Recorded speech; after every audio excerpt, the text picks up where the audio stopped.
ब्रह्मस्वरूपिणे अवतार वरिष्ठाय रामकृष्णाय ते नमः। पवित्रं चरितं यस्याः पवित्रं जीवनं तथा पवित्रता स्वरूपिण्यै तस्यै गुरुमो नमो नमः। नमः श्रीयतिराजाय विवेकानन्दसूरये सच्चित्सुखस्वरूपाय स्वामिने तापहारिणे। ओं सर्वमंगलमांगल्ये शिवे सर्वार्थसाधिके ಶರಣ್ಯೇ ತ್ರ್ಯಂಬಕೆ ಗೌರಿ ನಾರಾಯಣಿ ನಮೋಸ್ತುತೆ. ನಮ್ಮ ದಿವ್ಯಭಾವ ಮತ್ತು ಶ್ರೀರಾಮಕೃಷ್ಣ ಎರಡನೇ ದಿನ ಇವತ್ತು. ನಿನ್ನೆ ನಾನು ಆದಷ್ಟು ಇದೆಲ್ಲ ಹೇಳ್ತಾ ಇದ್ದಲ್ಲ, ಈ ವೇದಾಂತವನ್ನು ಇಟ್ಕೊಂಡು ಭಾವಮುಖ ಹೇಳಲಿಕ್ಕೆ ಹೋಗಿ ಒಂದಷ್ಟು ಸರ್ಕಸ್ ಮಾಡಿದೆ ನಾನು. ಅಂದರೆ ಹೇಳೋದು ಕಷ್ಟ, ಅರ್ಥ ಮಾಡ್ಕೊಳ್ಳೋದು ಸಲೀಸು. ಎಸ್ಪೆಷಲಿ ಅದ್ವೈತ ವೇದಾಂತ ಎಷ್ಟು ವರ್ಣನೆ ಮಾಡಲಿಕ್ಕೆ ಹೋಗ್ತಿರೋ ಅಷ್ಟು ಅಪಾರ್ಥಗಳು. ಅದಕ್ಕೆ ಹೇಳ್ತಾರಲ್ಲ, ಈಗ ಒಂದು ಮೈಲಿಗಲ್ಲು ಉಂಟು. ಮೈಲಿಗಲ್ಲು ಚೆನ್ನೈಗೆ ಅಂತ ಬರೆದಿರ್ತಾರೆ ಅಥವಾ ಡೈರೆಕ್ಷನ್ಸ್ ಹಾಕಿರುತ್ತೆ. ಅದು ಯು ಶುಡ್ ಸಿ, ಅದು ಕೇವಲ ಚೆನ್ನೈಗೆ ಹೋಗ್ಲಿಕ್ಕೆ ಮಾರ್ಗವನ್ನು ಹೇಳ್ತಾ ಇದೆ. That it self is not Chennai. ಹಾಗೆ ಏನೇನು ಪದಗಳು ಉಪಯೋಗಿಸ್ತೀವೋ ಯಾವುದನ್ನೋ ಒಂದನ್ನು ಸೂಚಿಸಿ ಹೇಳ್ತಾ ಇರೋದು. ಅದರಿಂದ ನಮ್ಮ ಗಮನ ಅದನ್ನು ಮಾತ್ರ ಇಟ್ಕೊಳ್ಬೇಕು. ಅದು ಯಾವಾಗ ಸಂಪೂರ್ಣವಾಗಿ ಜ್ಞಾನ ಬರುತ್ತೆ, ಅನುಭೂತಿ ಆದಮೇಲೇ ಅಲ್ಲಿವರೆಗೂ ಕಲ್ಪನೆಗಳೇ. ಅದರಿಂದ ಸರಿಯಾದ ಕಲ್ಪನೆ ಇಟ್ಕೋಬೇಕಷ್ಟೇ. That is most important. ಹಾಗಾಗಿ ಈಗ ನಾನು ಒಂದು ಸಣ್ಣ ಚಾರ್ಟ್ ಬರಿತೇನೆ, ಬರೀಲೇಬೇಕು. There is no other go. ಹೆಚ್ಚಿಗೆ ನೀವೇ ಅರ್ಥ ಆಗದೇ ಇದ್ದಂಗೆ ಏನಿಲ್ಲ ಅದು. ಆದರೂ ಕೂಡ ಒಂದು ಸಣ್ಣ ಇದು ಬರೆದ್ಬಿಟ್ಟು, ಯಾಕಂದರೆ ಕೊನೆ ದಿವಸ ಏನಾಯಿತು, ಯಾರೋ ನಾಮ ಮತ್ತು ರೂಪ ಹೇಳಕ್ಕೆ ಹೋಗಿ ನಾನು ಲಾಸ್ಟ್ ಟೈಮ್ 4ನೇ ದಿವಸ ಕೆಲವ್ರಿಗೆ ಸರಿ ಹೋಯಿತು, ಕೆಲವ್ರು ಸರಿ ಹೋಗಲಿಲ್ಲ. ಅದಕ್ಕೆ ಕೊನೆ ದಿವಸ ಬರೆಯೋದು ಬೇಡ, 2ನೇ ದಿವಸನೇ ಬರೆದ್ಬಿಡ್ತೇನೆ. ಇನ್ನು ಬೋರ್ಡ್ ಕೆಲಸ ಇವತ್ತಿಗೆ ಮಾತ್ರ, ಆಮೇಲೆ ಮುಂದಕ್ಕೆ ಹಾಗೆ ಹೋಗೋದು. ಅದು ಏನಾಗ್ತದೆ ಅಂತಂದರೆ, ಆ್ಯಕ್ಚುಲಿ ಎಸ್ಪೆಷಲಿ ನಮ್ಮ ಹಿಂದೂ ಧರ್ಮದಲ್ಲಿ ಇರ್ತಕ್ಕಂಥ ಈ ಶಾಸ್ತ್ರ ಅಧ್ಯಯನ ಎಲ್ಲ ಇದೆಯಲ್ಲ, ಇದರ ಪರಿಚಯ ನಮಗೆ ಇಲ್ಲ ಅಂತಂದರೆ ಅನುಭೂತಿ ಅಂತ ಈಗ ಸದ್ಯಕ್ಕೆ ನಾವು ಮಾತಾಡೋಕ್ಕಾಗೋದಿಲ್ಲ. ನೀವು ಹೇಳೋದು ನಾವು ಸಾಕ್ಷಾತ್ಕಾರ ಮಾಡ್ಕೊಂಡ್ಬಿಡ್ತೀವಿ, ನಾವು ಏನು ಓದೋದು ಬೇಡ ಅಂತ. ಆ ಮಟ್ಟದಲ್ಲಿ ಮನಸ್ಸು ಇನ್ನೂ ಇಲ್ಲ. ಹೇಳಲಿಕ್ಕೆ ಏನಂತೆ ನಾನು ಹೇಳ್ಬೋದು, ನಾನೇ ಹೇಳ್ತಾ ಇಲ್ಲ ಸ್ವಾಮಿಗಳಾಗಿ ನೇರವಾಗಿ ನಿಮ್ಮ ಹತ್ರ. ಇನ್ನೇನು ಬೇಕು ನಿಮಗೆ? ಈಗ ಎಷ್ಟೋ ಜನ ನಾನು ಹೇಳ್ತೀನಿ ನಾವೇ ಅಲ್ಪರು ಅಂತ. ಸ್ವಾಮೀಜಿ ನೀವು ಹೀಗೆ ಹೇಳಿದ್ರೆ, ಅಲ್ಲಪ್ಪ ನಾನು ನಿಮ್ಮನ್ನು ನೋಡ್ಕೊಂಡು ಹೇಳ್ತಾ ಇಲ್ಲ, ಭಗವಂತನ ನೋಡ್ಕೊಂಡು ಹೇಳ್ತಿರೋದು.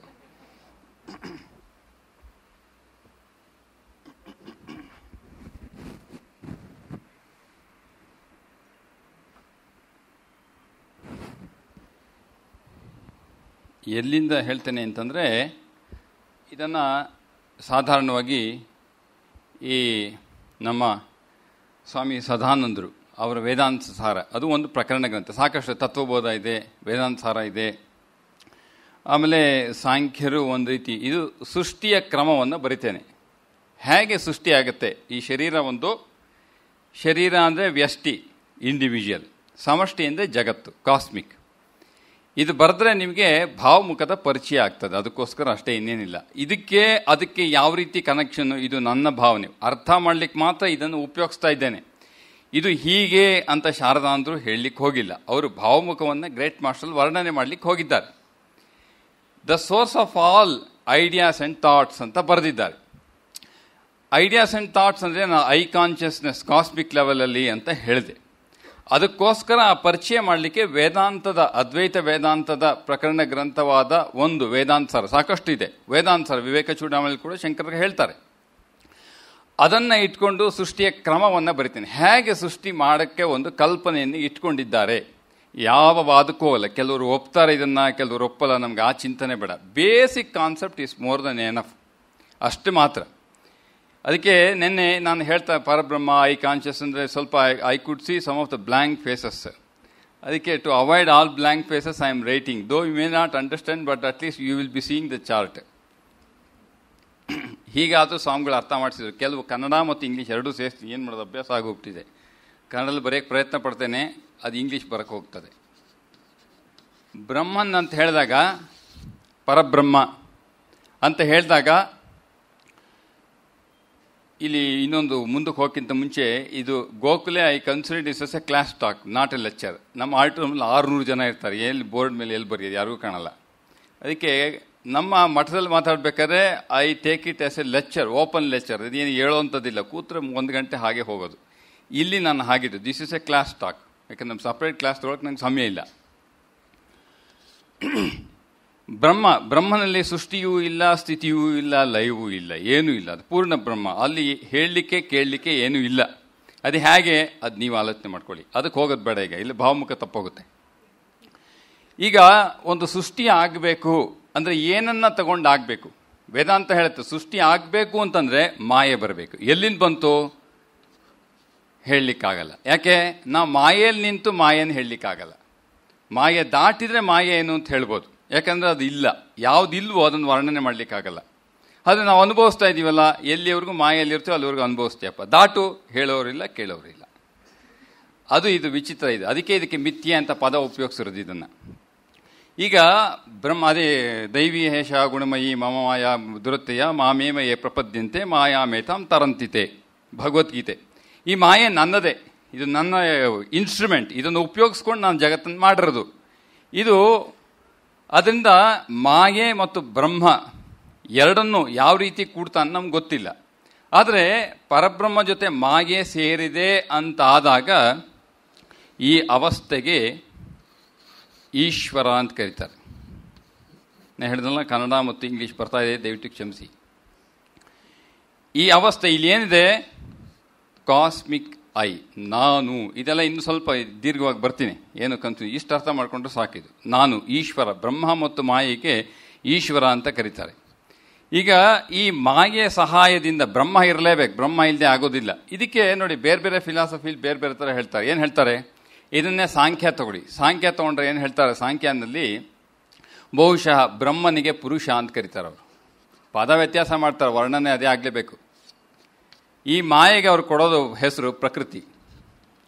ಇವಳು ಅಥವಾ ಇದು, ಪ್ರಕೃತಿ ಸ್ತ್ರೀಲಿಂಗ ಹೇಳ್ತಾರಲ್ಲಿ, ಅದಕ್ಕೆ ಇವಳು ಅಂತ ಹೇಳಿದೆ. ಇವಳು ಅಂದರೆ ಅದು ಶರೀರದ ಲಿಂಗದ ಅಲ್ಲ, ವಚನಕ್ಕೆ ಹೇಳಬೇಕು. ಸಂಸ್ಕೃತದಲ್ಲಿ ವಚನ ನಿರ್ಧಾರ ಮಾಡಬೇಕು.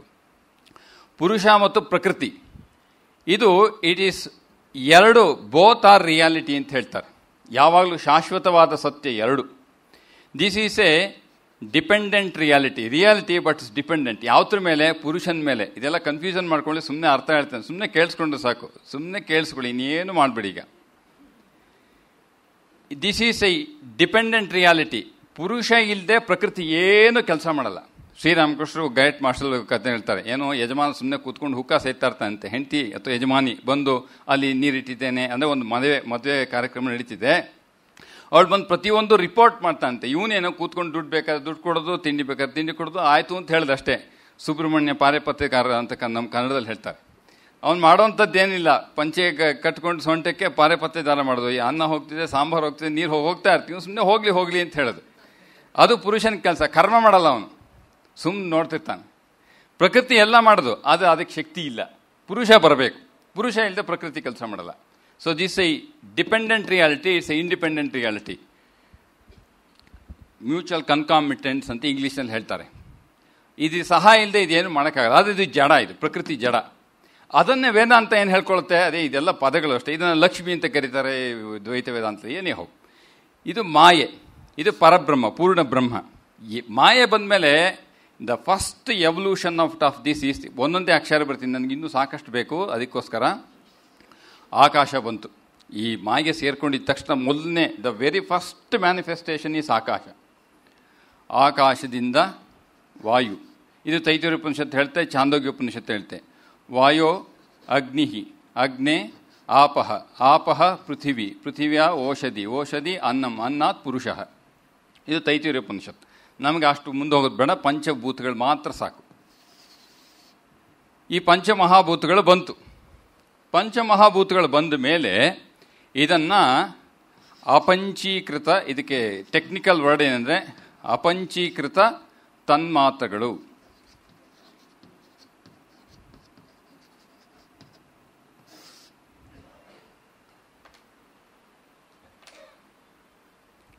ಇದು ಅಪಂಚೀಕೃತ ತನ್ಮಾತ್ರ. ಇದೆಲ್ಲ ಏನು? ಅದು ಆತ ಸಮಯ ಇದ್ದರೆ ಹೇಳ್ತೇನೆ, ಇಲ್ಲ ಅಂದರೆ ಬೇಡ.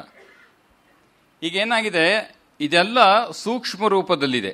ಆತ್ಮದಿಂದ ಅಥವಾ ಪರಬ್ರಹ್ಮನ ಸಹಾಯದಿಂದ ಮಾಯೆ ಇದು ಮೊದಲು ಆಕಾಶ ವಾಯು ಹಾಕಿದ್ದೆ.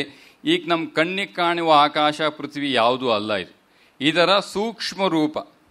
ಸೂಕ್ಷ್ಮ ರೂಪ ಅಂದರೆ ಅದಕ್ಕೆ ತನ್ಮಾತ್ರ ಅನ್ಕ ತತ್ಮಾತ್ರಂ ತನ್ಮಾತ್ರಂ ತ ನಕಾರ ಅನುನಾಸಿಕ ಸಂಧಿ.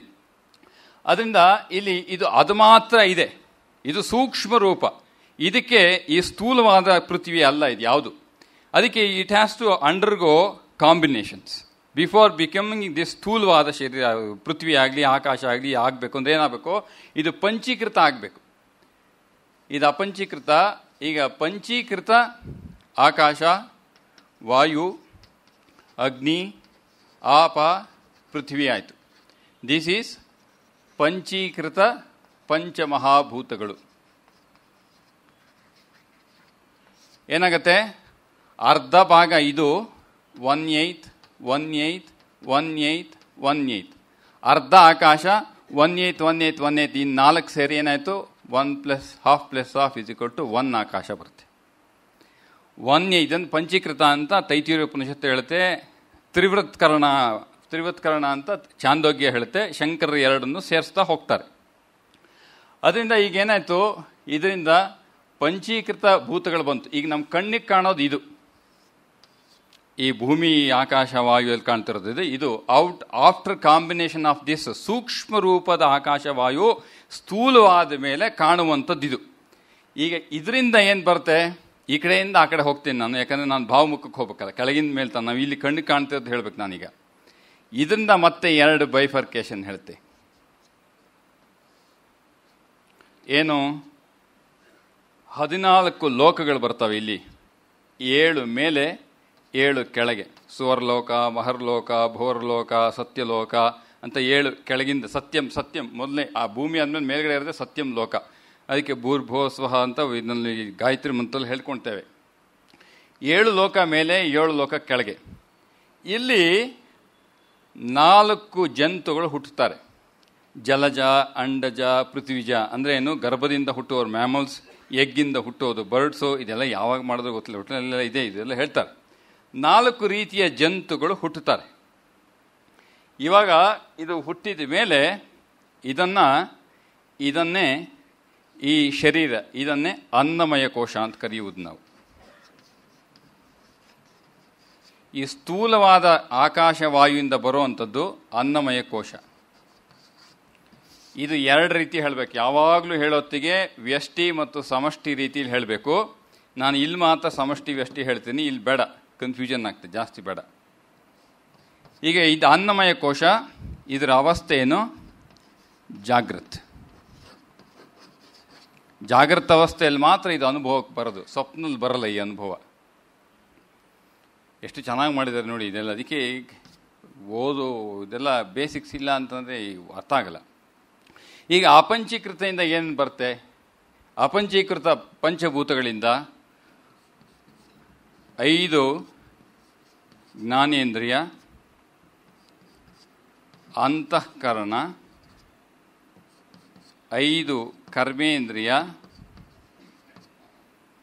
ಮತ್ತು ಪಂಚಪ್ರಾಣಗಳು. 5 ಪ್ರಾಣ, ಅಪಾನ, ವ್ಯಾನ, ಉದಾನ, ಸಮಾನ. ಬ್ರಾಹ್ಮಣರಲ್ಲಿ ಆಪೋಷಣ ತಗೋಬೇಕಾದ್ರೆ ಪರ್ಶಿಂಚನ ಪ್ರಾಣಾಯ ಸ್ವಾಹ, ಅಪಾನಾಯ ಸ್ವಾಹ, ವ್ಯಾನಾಯ ಸ್ವಾಹ, ಉದಾನಾಯ ಸ್ವಾಹ, ಸಮಾನಾಯ ಸ್ವಾಹ ಅಂತೆಲ್ಲ ಬ್ರಾಹ್ಮಣರು ಇಟ್ಕೊಂಡ್ರು, ಬೇರೆಯವ್ರು ಕೊಡಲೇ ಇಲ್ಲ ಅವರು.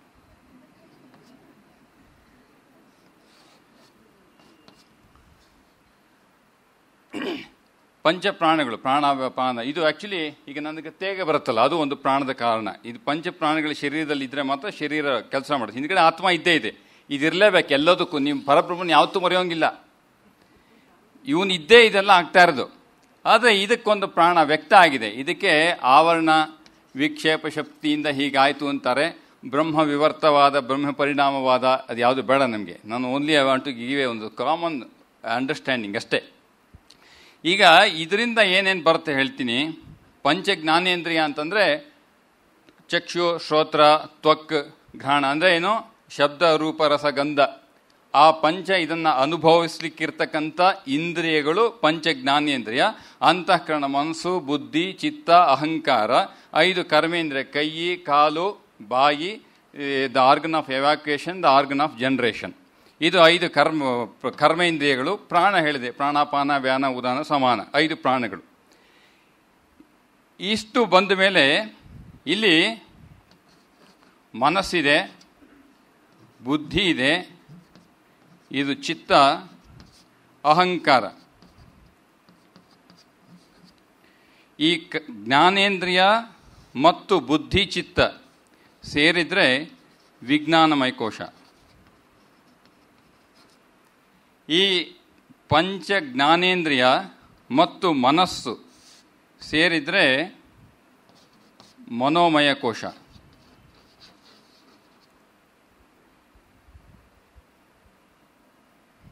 ಈ ಏನಿಲ್ಲ, ನೀವ್ಯಾಕೆ ಟೆನ್ಷನ್ ಮಾಡ್ಕೊಳ್ತೀರಿ? ನಾನೇ ಕೂಗಲಿಲ್ಲ ಮೈಕ್ ಇಟ್ಕೊಂಡು. ಬಿದ್ದರೆ ಬಿತ್ತಪ್ಪ, ಏನಾಗ್ತದೆ?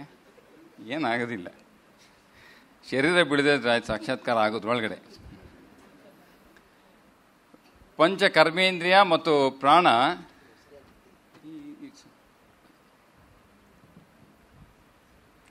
ಇದು ಪ್ರಾಣಮಯ ಕೋಶ. ಆಯ್ತಾ? ಈ 3 ಪ್ರಾಣ, ವಿಜ್ಞಾನಮಯ ಕೋಶ, ಮನೋಮಯ ಕೋಶ ಮತ್ತು ಪ್ರಾಣಮಯ ಕೋಶ 3 ಸೇರಿ ನಾವು ಕರೆಯುವುದು ಸೂಕ್ಷ್ಮ ಶರೀರ. ಇದೆಲ್ಲ ಅನುಭವಕ್ಕೆ ಬರ್ತದೆ ಅಂತ ಹೇಳ್ತಾರೆ ಋಷಿಗಳು. ನೀವು ಧ್ಯಾನ ಜಪ ಎಲ್ಲ ಮಾಡ್ತಾ ಇದ್ದಂಗೆ ಇದಾದ ಮೇಲೆ ಅನ್ಸೋದು ಈ ಶರೀರಕ್ಕೂ ನನಗೂ ಸಂಬಂಧ ಇಲ್ಲ ಅಂತ. ಇದು ಜಾಗ್ರತ್ತು, ಇದು ಸ್ವಪ್ನಾವಸ್ಥೆ. ಈಗ ಇದನ್ನು ಬರೆದ್ಬಿಡ್ತೇನೆ. ಸೊ ನೆಕ್ಸ್ಟು ಇದಿದೆಯಲ್ಲ, ಇದು ಈಶ್ವರ, ಇದು ಸಮಷ್ಟಿ. ಸಮಷ್ಟಿನಲ್ಲಿ ಈಶ್ವರ, ವ್ಯಷ್ಟಿನಲ್ಲಿ ಇದೇ ಜಾಗಕ್ಕೆ ಆನಂದಮಯ ಕೋಶ. ಇಲ್ಲಿ ವಿಜ್ಞಾನಮಯ ಕೋಶ ಆಯ್ತಲ್ಲ, ಇದು ಆನಂದಮಯ ಕೋಶ, ಇದು ಜಾಗರ್ ಸ್ವಪ್ನ, ಇದು ಸುಷುಪ್ತಿ. ಇಲ್ಲಿ ನೋಡಿ, ಜಾಗರ ಸ್ವಪ್ನ ಸುಷುಪ್ತಿ ಆಯಿತು. ಇದು ಇಂಡಿವಿಜುವಲ್ ಲೆವೆಲ್ನಲ್ಲಿ ಈ ಜಾಗಕ್ಕೆ, ಈ ಸೂಕ್ಷ್ಮ ರೂಪಕ್ಕೆ, ಇಂಡಿವಿಜುವಲ್ ಲೆವೆಲ್ಗೆ ನಾವು ಇದನ್ನು ಸುಷುಪ್ತಿ ಸ್ವಪ್ನಾವಸ್ಥೆ ಅಂತ ಕರಿತೀವಿ. ಇನ್ ದ ಕಾಸ್ಮಿಕ್ ಸೆನ್ಸ್ ಇದನ್ನೇ ಬ್ರಹ್ಮ ಮತ್ತು ಹಿರಣ್ಯಗರ್ಭ, ಚತುರ್ಮುಖ ಬ್ರಹ್ಮ ಅಂತ ಏನಾದ್ರು ಹೇಳ್ತಾರೆ. ಬ್ರಹ್ಮ ಮತ್ತು ಹಿರಣ್ಯಗರ್ಭ ಅಂದರೆ ಇದೆ ವಿಜ್ಞಾನಮಯೋಮಯ ಕೋಶ. ಈ ನಮ್ಮಲ್ಲಿ ಈ ಒಂದು ಆಕಾಶವಾಯು ಸ್ಥಿತಿನಲ್ಲಿ ಅದಕ್ಕೆ ಹಿರಣ್ಯಗರ್ಭ ಅಂತ ಕರೀತಾರೆ. ಇದೆಲ್ಲ ಪದಗಳು ಉಪಯೋಗಿಸ್ತಾರಲ್ಲ, ಕೇಳಿರ್ತಿರಲಿಲ್ಲ ಅಟ್ಲೀಸ್ಟ್. ಹಿರಣ್ಯಗರ್ಭ ಇದು ಸಮಷ್ಟಿನಲ್ಲಿ, ವ್ಯಷ್ಟಿನಲ್ಲಿ ಸೂಕ್ಷ್ಮ ಶರೀರ. ಇದು ಆನಂದಮಯ ಕೋಶ, ಸುಷುಪ್ತಿ, ಇದೇ ಕಾರಣ ಶರೀರ. ಇಲ್ಲೇನಾಗುತ್ತೆ ಕಾರಣ ಶರೀರದಲ್ಲಿ? ನಾನು ಡೀಪ್ ಸ್ಲೀಪಿಗೆ ಹೋದಾಗ ಎದ್ದ ಮೇಲೆ ಗೊತ್ತಾಗ್ತದೆ ನಾನು ಆನಂದದಿಂದ ಇದ್ದೆ, ನಾನಿದ್ದೆ ಅಂತ ಗೊತ್ತಾಗುತ್ತೆ, ಆನಂದದಿಂದ ಇದ್ದೆ ಅಂತ ಗೊತ್ತಾಗುತ್ತೆ. ಆದರೆ ಏನಾಯಿತು ಅಂತ ಗೊತ್ತಾಗಲಿಲ್ಲ. ಆದ್ದರಿಂದ ಈಗ ಮಾಯೆಗೆ ವೇದಾಂತ ಕೊಡೋ ಹೆಸರು ಅಜ್ಞಾನ. This is cosmic ignorance. ಇಲ್ಲಿ ಈ ಪರಬ್ರಹ್ಮ ಏನಾರು ಆಗಬೇಕು ಅಂದರೆ ಮೊದಲು ಇದರ ಸಹಾಯವನ್ನು ತೆಗೆದುಕೊಳ್ಬೇಕು. ಇಲ್ಲಿ ನಾನು ಬಹುಸ್ಯಾಂ ಪ್ರಜಾಯೇತಿ ಸ ತಪೋ ತಪ್ಯತ ಸ ತಪಸ್ತಪ್ವ ನೆನ್ನೆ ಹೇಳಿದ್ನಲ್ಲ, ಬಹುಸ್ಯಾಂ ಪ್ರಜಾಯೇತಿ, ನಾನು ಬಹು ಆಗಬೇಕು ಅಂತ ಅದಕ್ಕೆ ಹೇಳಿದ್ನಲ್ಲ. ಎಲ್ಲಿವರೆಗೆ ನಮಗೀಗ ಇಲ್ಲಿಂದ ಈ ಸುಷುಪ್ತಿ ನಾವು ನಿದ್ದೆ ಮಾಡ್ತೀವಿ, ಅಲ್ಲಿಂದ ಆಚೆಗೆ ಇರೋದೇ ಪರಬ್ರಹ್ಮ. ಇಲ್ಲಿ ಸುಷುಪ್ತಿ ಆಚೆಗೆ ಇರೋದೇ ಪೂರ್ಣ ರೂಪ ಬ್ರಹ್ಮ. ಇಲ್ಲಿಗೆ ಹೋದ್ಮೇಲೆ ಮತ್ತೆ ಯಾರು ಇಲ್ಲಿಗೆ ಬರಲ್ಲ. ಆದರೆ ಇಲ್ಲಿಗೆ ಬರಬೇಕು ಅಂತಂದರೆ ನಾನು ಅಂತಿರ್ಬೇಕು. ಅಲ್ಲಿ ನೋಡಿ, ಎದ್ದ ಮೇಲೆ ಗೊತ್ತಾಗತ್ತೆ ನಾನು ಅಂತ ಇದ್ದೆ, ಒಂದು ಭಾವನೆ ಇತ್ತು. ಆ ಅವಸ್ಥೆಯಲ್ಲಿ ನಾನು ಅಂತ ಗೊತ್ತಿರಲಿಲ್ಲ. ಏನೇ ಒಂದು ವ್ಯಕ್ತ ಆಗಬೇಕು ಅಂದರೆ ಅದರ ಅನುಭವ ಶುರುವಾಗದೆ ಇಲ್ಲಿಂದ, ಸ್ವಪ್ನದಿಂದ. ಇದಕ್ಕೆ ತೈಜಸ ಅಂತ ಕರಿತಾರೆ. ವ್ಯಷ್ಟಿ ಇದರಲ್ಲಿ ಇಂಡಿವಿಜುವಲ್ಸ್ ತೈಜಸ ಅಂತ ಕರಿತಾರೆ. ಯಾಕಂದರೆ ಬೆಳಕಿದ್ರೆ ಮಾತ್ರ ಸ್ವಪ್ನ ಕಾಣೋದು, ಬೆಳಕಿಲ್ಲ ಸ್ವಪ್ನ ಕಾಣಲ್ಲ. ಆತ್ಮದೇ ಬೆಳಕಿಂದ ಉಪಯೋಗಿಸ್ಕೊಂಡು ಸ್ವಪ್ನ ಬರ್ತಾ ಇರ್ತಲ್ಲಿ. ಆದ್ದರಿಂದ ಇಲ್ಲಿ ಈಶ್ವರ ಅಂತಂದರೆ ಏನೇ ಒಂದು ಪ್ರಕಟ ಆಗಬೇಕು, ಐದರ್ ನಾಮ ಅಥವಾ ರೂಪ ಬರೋಕ್ಕಿಂತ ಮುಂಚೆ ನಾಮ ಬರಬೇಕು. ರೂಪ ಬರೋದು ಆಮೇಲೆ. ಇವಾಗ ಇಲ್ಲೊಂದು ಮೈಕ್ ಸ್ಟ್ಯಾಂಡ್ ಇದೆ, ಇದು ವ್ಯಕ್ತ ಆಗೋಕ್ಕಿಂತ ಮುಂಚೆ ಒಬ್ಬ ಆರ್ಕಿಟೆಕ್ಟ್ ಬ್ರೈನಲ್ಲಿ ಇದರ ಸ್ಟ್ರಕ್ಚರ್ ಆಸ್ ಎ ಥಾಟ್ ಇರಬೇಕು. ನಾನು ಅದು ಹೇಳ್ದಲ್ಲ, ಯಾರು ಹೇಳಿದ್ರು, ಸ್ವಾಮೀಜಿ ಹಾಗಾದರೆ ಒಬ್ಬ ಜನನ ಆದಾಗ ರೂಪ ಮೊದಲು ನೋಡ್ತೀವಿ, ನಾಮ ಆಮೇಲೆ ನೋಡ್ತೀವಲ್ವಾ ಅಂತ ಕೇಳಿದ್ರು ಯಾರು. ಒಂದು ಜನನ ಆದಾಗ ಒಂದು ಹಸು ಕರು ಹಾಕ್ತಪ್ಪ, ಅಲ್ಲಿ ನಾವಿನ್ನೂ ಹೆಸರು ಕೊಟ್ಟಿಲ್ಲ, ಲಕ್ಷ್ಮಿನ ಗೌರಿನೋ ಏನೋ ಒಂದು ಹೆಸರು ಕೊಡ್ತಿರಲ್ಲ, ಅಥವಾ ನಮ್ಗೆ ಅದೇ ರಂಗ ಸೋಮ ಕೃಷ್ಣ ಏನೋ ಹೆಸರು ಕೊಡ್ತೀವಲ್ಲ, ಹೆಸರು ಕೊಟ್ಟಿಲ್ಲ ನಾವು, ಅದರ ರೂಪ ಇದೆಯಲ್ಲ ಅಂತ. They all belong to a common noun call human beings or animals. Individual proper name ಕೊಟ್ಟಿಲ್ಲ ನಾನು, ಬಟ್ ಆಲ್ರೆಡಿ ಅದು ರೂಪದಲ್ಲಿ ವ್ಯಕ್ತ ಆಗಕ್ಕಿಂತ ಮುಂಚೆ ನಾಮದಲ್ಲಿ ಇರಬೇಕದು. ಇದರ ಎಲ್ಲರ ಸೋಸು ಮಾಯೆ ಬ್ರಹ್ಮನೊಂದಿಗೆ ಸೇರಿದಾಗ ಇಲ್ಲಿ ನಿಂತಿದ್ದಾರೆ ಶ್ರೀರಾಮಕೃಷ್ಣರು ಭಾವ ಅವಸ್ಥೆಯಲ್ಲಿ, ಭಾವಮುಖ. ಏನೇ ಆಗಬೇಕು ಇಲ್ಲಿ ಸೂಕ್ಷ್ಮ ರೂಪದಲ್ಲಿ ಸ್ಥೂಲ ರೂಪದಲ್ಲಿ ಏನೇ ಆಗಬೇಕು ಅಂತಿದ್ರೆ ಅವನಿಗೆ ಈ ಕಡೆ ಪರಬ್ರಹ್ಮದ ಅನುಭವವನ್ನು ಮಾಡ್ಕೊಳ್ತಾ ಇರ್ತಾನೆ. ನಿರ್ವಿಕಲ್ಪ ಸಮಾಧಿಗೆ ಹೋದಾಗ ಶ್ರೀರಾಮಕೃಷ್ಣ ಮನಸ್ಸು ಇಲ್ಲಿ ನಿಂತಿರುತ್ತೆ, ಅಲ್ಲಿ ಹೇಳಕ್ಕಿಲ್ಲ ಕೇಳಕ್ಕಿಲ್ಲ, ಶರೀರ ಸುಮ್ಮನೆ ಬಿದ್ದುಕೊಂಡಿದೆ, ಹಾರ್ಟ್ ಪಲ್ಸು ಇಲ್ಲ, ಬ್ರೀತಿಂಗು ಇಲ್ಲ, ಐ ಮೂಮೆಂಟ್ ಇಲ್ಲ, ಏನಿಲ್ಲ, ನಿರ್ವಿಕಲ್ಪ ಸಮಾಧಿ. ಅವನಿಗೇನಾದರೂ ಮತ್ತೆ ಮನಸ್ಸು ಈ ಕಡೆ ಬರ್ಲಿಕ್ಕೆ ಶುರುವಾಯಿತು ಅಂತಂದರೆ ಮೊದಲನೇ ಹಂತದಲ್ಲಿ ಹಂತ ಹಂತವಾಗಿ ಪ್ರಕೃತಿಯ ಎಲ್ಲ ರಹಸ್ಯಗಳು ಬಿಟ್ಕೊಳ್ತಾರೆ. ಇಚ್ಛೆ ಪಟ್ಟರೆ ಜಗತ್ತಿನ ಎಲ್ಲ ರಹಸ್ಯವನ್ನು ಅರಿಯೋಬಲ್ಲ ವ್ಯಕ್ತಿ ಬಂದರೆ ಅವನ ಮನಸ್ಸು ಇದೆ ಆಲ್ರೆಡಿ ಈ ಈಶ್ವರನಲ್ಲಿ ಎಲ್ಲರ ಮನಸ್ಸು, this is A cosmic mind, ಎಲ್ಲರ ಮನಸ್ಸು ಇಲ್ಲಿ ಸೇರಲೇಬೇಕು. ಇಲ್ಲಿ ಆಲ್ರೆಡಿ ಎಲ್ಲರೂ ಇಲ್ಲಿದ್ದಾರೆ, ಅವನು ಇಲ್ಲಿ ನಿಂತ್ಕೊಂಡು ಎಲ್ಲರ ಮನಸ್ಸನ್ನು ಅಧ್ಯಯನ ಮಾಡ್ಕೋಬೋದು ಬೇಕಿದ್ರೆ. ಅದಕ್ಕೆ ಶ್ರೀರಾಮಕೃಷ್ಣ ಯಾರು ಬರೋಕ್ಕಿಂತ ಮುಂಚೆ ಅವನು ವಿಷ್ಣು ರೂಪನೋ ಕೃಷ್ಣ ರೂಪನೋ ದೇವಿ ರೂಪನೋ ಶಾಕ್ತನೋ ಎಲ್ಲ ಹೇಳಿ ಅದಕ್ಕೆ ತಕ್ಕಂತೆ ಮಂತ್ರವನ್ನು ರೂಪವನ್ನು ಗುಣವನ್ನು ಕೊಡ್ತಾ ಇದ್ರು. ಆದ್ದರಿಂದ ಶ್ರೀರಾಮಕೃಷ್ಣರ ಭಾವಮುಖ ಈ ಈಶ್ವರನ ಅವಸ್ಥೆಗೆ ಹೋದ. ಇದು ನನ್ನ ಆಲೋಚನೆ, ಇದಕ್ಕೆ ದಿಸ್ ಇಸ್ ಮೈ ಈಕ್ವೇಷನ್. ಅಂದರೆ ಏನೋ ಬಹುಶಃ ಈ ಥರ ಇಷ್ಟೊಂದೆಲ್ಲ ಹೇಳಕ್ಕೆ ಹೋಗಲಿಲ್ಲ ಶಾರದಾನಂದ ಸ್ವಾಮೀಜಿ, ಆದರೆ ಬಹುಶಃ ನನಗನ್ಸು ಹೇಳೋತ್ತಿಗೆ ಇದು ಅದ್ವೈತ ವೇದಾಂತ ಸೃಷ್ಟಿ ಕ್ರಮ ತಗೊಂಡ್ರೆ I think we can equate ಒಂದು ಹಂತದಲ್ಲಿ ಅಂತ ನನಗೆ ಆಲೋಚನೆ ಬಂತು. ಅದಕ್ಕೆ ನಾನು ಅವ್ರಿಗೆ ಹೇಳಿದೆ ಇದನ್ನು ಕೊಟ್ಬಿಡಿ ಒಂದು. ಇದು ನಾನು ಬರೀ ಸುಮ್ಮನೆ ಒಂದು ಸಿಂಪಲ್ ಚಾರ್ಟ್ ಹಾಕಿನಿ. ಇದಕ್ಕೂ ಕೂಡ ನಮ್ಮ ಶರೀರದಲ್ಲಿ ಪ್ರತಿಯೊಂದು ಅಂಗಾನು ಯಾವ ತತ್ವದಿಂದ ಬಂದಿದೆ ಅಂತ ಇದು ಮುಂದೆ ವರ್ಣನೆಯನ್ನು ಮಾಡ್ಕೊಂಡು ಹೋಗ್ತಾರೆ, ಅದೇನು ಬೇಕಿಲ್ಲ ವ್ಯಷ್ಟಿ. ಸಮಷ್ಟಿಲಿ ಅದಕ್ಕೆ ಹೇಳ್ದಲ್ಲ, ಒಂದ ಪರಬ್ರಹ್ಮ ಅನ್ನೋದಕ್ಕೆ ಈ ಮಧ್ಯೆ ನಿಂತಿರ್ತಾನೆ, ಬೇಕಾದರೆ ಬ್ರಹ್ಮವನ್ನು ಅನುಭವ ಮಾಡ್ಕೋಬೋದು, ಅವ್ನು ಕಾಣ್ತಾ ಇರುತ್ತೆ. ಈ ಕಡೆ ಎದುರುಗಡೆ ಜಗತ್ತು ವ್ಯಕ್ತ ಆಗಿರ್ಬೋದು, ಅವ್ಯಕ್ತ ರೂಪದಲ್ಲಿರ್ಬೋದು. ಇದು ಸೃಷ್ಟಿ ಸ್ಥಿತಿ ಲಯ ಆದಮೇಲೆ ಏನಾಗುತ್ತೆ, all this will come into this Ishwara will be ಇಂದ. ಅದಕ್ಕೆ ಮನುವಿನಲ್ಲಿ ಉದಾಹರಣೆ ಬರುತ್ತಲ್ಲ, ಈ ಮತ್ಸ್ಯಾವತಾರದಲ್ಲಿ ಮನುಗೆ ಹೇಳ್ತಾನಂತೆ ಬ್ರಹ್ಮ, ಎಲ್ಲದರ ಬೀಜವನ್ನು ನೀನು ಶೇಖರಣೆ ಮಾಡಿ ಇಟ್ಕೋ, ನಾನು ಹಡಗ್ನಲ್ಲಿ ಕರ್ಕೊಂಡು ಹೋಗ್ತೀನಿ. ಶೇಖರಣೆ ಮಾಡೋದು ಅಂತ ಏನಿದು, it has to go to it seed form in Ishwara. ವ್ಯಕ್ತ ಆಗಬೇಕಂದ್ರೆ ಮತ್ತೆ ಇಲ್ಲಿಂದನೇ ಹೊರಗೆ ಬರಬೇಕದು. ಅದಕ್ಕೆ it's a projection and involution and evolution, projection and intersection, ಒಳಗೆ ಹೋಗೋದು ಹೊರಗೆ ಬರುವುದು ಅಷ್ಟೇ. ಇದು ಯಾವತ್ತೂ ಅದಕ್ಕೆ ಹೇಳಿದಲ್ಲೋ ಇನ್ ಪ್ರಾಕ್ಟಿಕಲಿ ಈ ಸೃಷ್ಟಿ ಸ್ಥಿತಿ ಲಯ ಕೂಡ ಇದು ಎಟರ್ನಲ್ ಇದೆ. ಈಗ ಬೇರೆ ಬೇರೆ ಕಲ್ಪದಲ್ಲಿ ಬೇರೆ ಬೇರೆ ಇದೆ. ಈಗ ಇದು 7ನೇ ಮನ್ವಂತರದಲ್ಲಿ ಇದ್ದೇವೆ ನಾವು, ಆಗಲೇ 7 ಕಲ್ಪಗಳು ಕಳೆದು 7ನೇ ಕಲ್ಪದಲ್ಲಿ 6 ಮುಗಿದು 7ರಲ್ಲಿ ಇದ್ದೇವೆ ನಾವೀಗ. 7ನೇ ಮನ್ವಂತರ, ಒಂದೊಂದಕ್ಕೆ 30 ಕೋಟಿ ವರ್ಷಗಳು. ಹೌದದು, ಇಟ್ ಮ್ಯಾಚಸ್ ವಿತ್ ಇದು ಮಾಡ್ರನ್. ನಾನು ಬೇಕಾದ್ರೆ ನಾಳೆ ಆದರೆ ಸಮಯ ಆದರೆ ಒಂಚೂರು ಇಂಟ್ರಡಿಕ್ಷನ್ ಕೊಡ್ತೀನಿ ನಿಮಗೆ. ಪುರಾಣದ ಕಲ್ಪನೆಯ ಸಮಯಕ್ಕೂ ಈಗ ಆಧುನಿಕ ಯುಗದ 4.3 ಬಿಲಿಯನ್ ಇಯರ್ಸ್ ಅಂತ ಹೇಳ್ತಾರೆ ಅರ್ಥಗೆ. ಇಟ್ ಟ್ಯಾಲಿಸ್ ವಿತ್ ಭಾಗವತಂ ಯಾವುದೋ ಒಂದು ಪುರಾಣಕ್ಕೆ ಇಟ್ ಮ್ಯಾಚಸ್. ನಾವು ಹೇಳಿರೋದು ಕಲ್ಪನೆಗೆ 7 ಸಲ ಭೂಮಿ ಸುತ್ತಿದೆ, ಈ 7ನೇ ಸಲ ಸುತ್ತಾ ಇದೆ. ಅಂದರೆ ಏನು, ವಿತ್ ಇಟ್ ಸೋಲಾರ್ ಸಿಸ್ಟಮ್. ಅದಕ್ಕೆ ಹುಟ್ಟಿದ ಮೊದಲು ಇದು ಸೂರ್ಯನಿಂದ ಬಂದದ್ದು ಅಂತ ನಮ್ಮಲ್ಲಿ ಹೇಳ್ತಾರೆ. ಅಂದ್ರೇನು, ಅದಕ್ಕೆ ಅದು ಹೇಳ್ತಲ್ಲ, it was a hot gaseous ಫಾರ್ಮಲ್ಲಿ ಇತ್ತು, ಸಾಲಿಡಿಫೈ ಆಗಿರಲಿಲ್ಲ. ಅರ್ಥ ನಮ್ಮ ಹೈಸ್ಕೂಲ್ ಇತ್ತಲ್ಲ ಪಾಠ, ನಮ್ಮ ಹೈಸ್ಕೂಲ್ ಓದಿ ನೆನಪಿದೆಯಲ್ಲ, ಯಾರಿಗೂ ನೆನಪಿದೆಯೋ ಅವ್ರಿಗೆಲ್ಲ. ಗೇಷಿಯಸ್ ಫಾರ್ಮಲ್ಲಿ ಇತ್ತು ಈ ಭೂಮಿ. ಆ ಗೇಷಿಯಸ್ ಫಾರ್ಮು ಸಾಲಿಡಿಫೈ ಆಗಬೇಕಂದ್ರೆ ಎಷ್ಟೋ ವರ್ಷಗಳು ಮಳೆ ಬಂತು.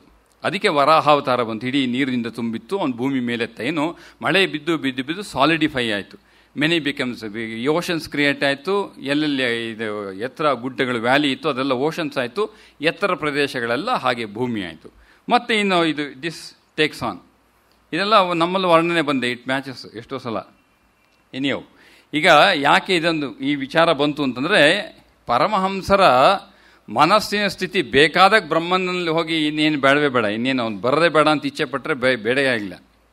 ಈ ಜಗತ್ತು ಬಗ್ಗೆ ಆಗಬೇಕು ಅಂದರೆ ಈ standing at the very source of the creation.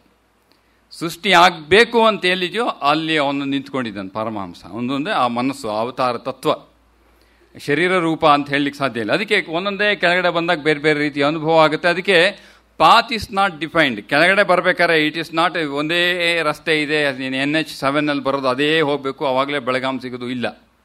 You can have any number of routes and roads. ಒಂದೇ ರೀತಿ ಅಸೆಂಡಿಂಗ್ ಇರಬೇಕು ಅಂತಿಲ್ಲ.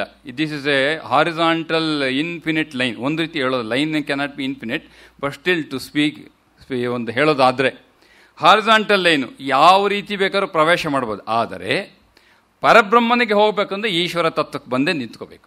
ಅಲ್ಲಿಂದನೇ ಪರಬ್ರಹ್ಮ ಪರಿಚಯ ಆಗೋದು. ಅದಕ್ಕೆ ಬೇರೆಯವರು ಎಲ್ಲೋ ಹೋಗ್ಬೇಕಂದ್ರೆ ಶ್ರೀರಾಮಕೃಷ್ಣ ತತ್ವಕ್ಕೆ ಬಂದೇ ಪರಬ್ರಹ್ಮದ ನಾನ್ ಡ್ಯೂಯಲ್ ಎಕ್ಸ್ಪೀರಿಯನ್ಸ್ಗೆ ಹೋಗಬೇಕು. ಹೊರಗಡೆ ಬರಬೇಕಾದ್ರೆ ಅಲ್ಲಿಂದ ಬಂದ ಮೇಲೆ ಯಾವ ದಾರಿ ತಗೋಬೋದು. ಆದರೆ ಹೋಗ್ಬೇಕಾದ್ರೆ ಪರಬ್ರಹ್ಮಕ್ಕೆ ನಾನು ಎಂಬ ಕಲ್ಪನೆ ಬರದೆ ಆಗೋದು ಕಾಸ್ಮಿಕ್ ಸೆನ್ಸಲ್ಲಿ. ಅಲ್ಲಿಗೆ ಎಲ್ಲರೂ ಪ್ರವೇಶ ಮಾಡಿ ಅಲ್ಲಿಂದ ಅದ್ವೈತದ ಆ ವೇದಾಂತದ ಪೂರ್ಣ ಬ್ರಹ್ಮನಿಗೆ ಹೋಗಿ ನಿಂತ್ಕೋಬೇಕು. ಅಲ್ಲಿಗೆ ಹೋಗಬೇಕು ಅಂತಂದರೆ ಆ ಮಟ್ಟದಲ್ಲಿ ನಾನು ಅನ್ನೋ ಪರಿಚಯ ಆಗಬೇಕು. ಅದಕ್ಕೆ ತತ್ವಮಸಿ ಅಹಂ ಬ್ರಹ್ಮಾಸ್ಮಿ ಎಲ್ಲ ಹಾಗೆ ಹೇಳೋದು. ಈ ಶರೀರ ತಾನು ನೋಡ್ಕೊಂಡು ತಾನೇ ಎಲ್ಲ ಹೇಳಬೇಕು. ಈಗ ಸೃಷ್ಟಿನೇ ಇಲ್ಲದಾದ್ಮೇಲೆ ಅಹಂ ಬ್ರಹ್ಮಾಸ್ಮಿ ಯಾರಿಗೆ ಹೇಳ್ತೀರಿ? ಅದಕ್ಕೆ ಇದು ವರ್ಣನೆ ಎಲ್ಲ ಮಾಡಬೇಕಾದ್ರೆ ಅದಕ್ಕೆ ಹೇಳ್ತಾರೆ, ಎಲ್ಲರೂ ನಾನೇ ಬ್ರಹ್ಮ ಹೆಂಗೆ ಆಗ್ಬಿಡ್ತಾನೆ ಭಗವಂತ ಅಂತ ಹೇಳಿದ್ವಿ, ಎಂಥ ಕೆಟ್ಟು ಮಾತು ಅಂತೆಲ್ಲ ಹೇಳ್ತಾರೆ. ಅರ್ಥ ಮಾಡ್ಕೊಳ್ಳದೆ ತಪ್ಪು ನಮ್ಮದು. ಈಗ ಇಷ್ಟು ನೆನ್ನೆ ಪರಿಚಯಕ್ಕೆ, ಭಾವಮುಖಕ್ಕೆ ಇದೊಂದು ಚಾರ್ಟ್ ನಂಗೆ ನೆನಪಾದ್ರಿಂದ ಹೇಳಿದ್ದಾಯಿತು. ಆಮೇಲೆ ಆ ಮಹಾಪುರುಷ ಮಹಾರಾಜ ಉದಾಹರಣೆ ನೆನಪು ಮಾಡ್ಕೊಳ್ಳಿ. ಸತ್ಯ ಮತ್ತು ಇದರ ವಿಚಾರವಾಗಿ ರಾಮನ ಉದಾಹರಣೆಯನ್ನು ಕೊಟ್ಕೊಂಡು ಮುಂದಕ್ಕೆ ಹೋಗಿ, ಈಗ ದಿವ್ಯ ಭಾವಕ್ಕೆ ಹೋಗೋಕ್ಕಿಂತ ಮುಂಚೆ ನಾನು ಹೇಳಿದ್ನಲ್ಲ,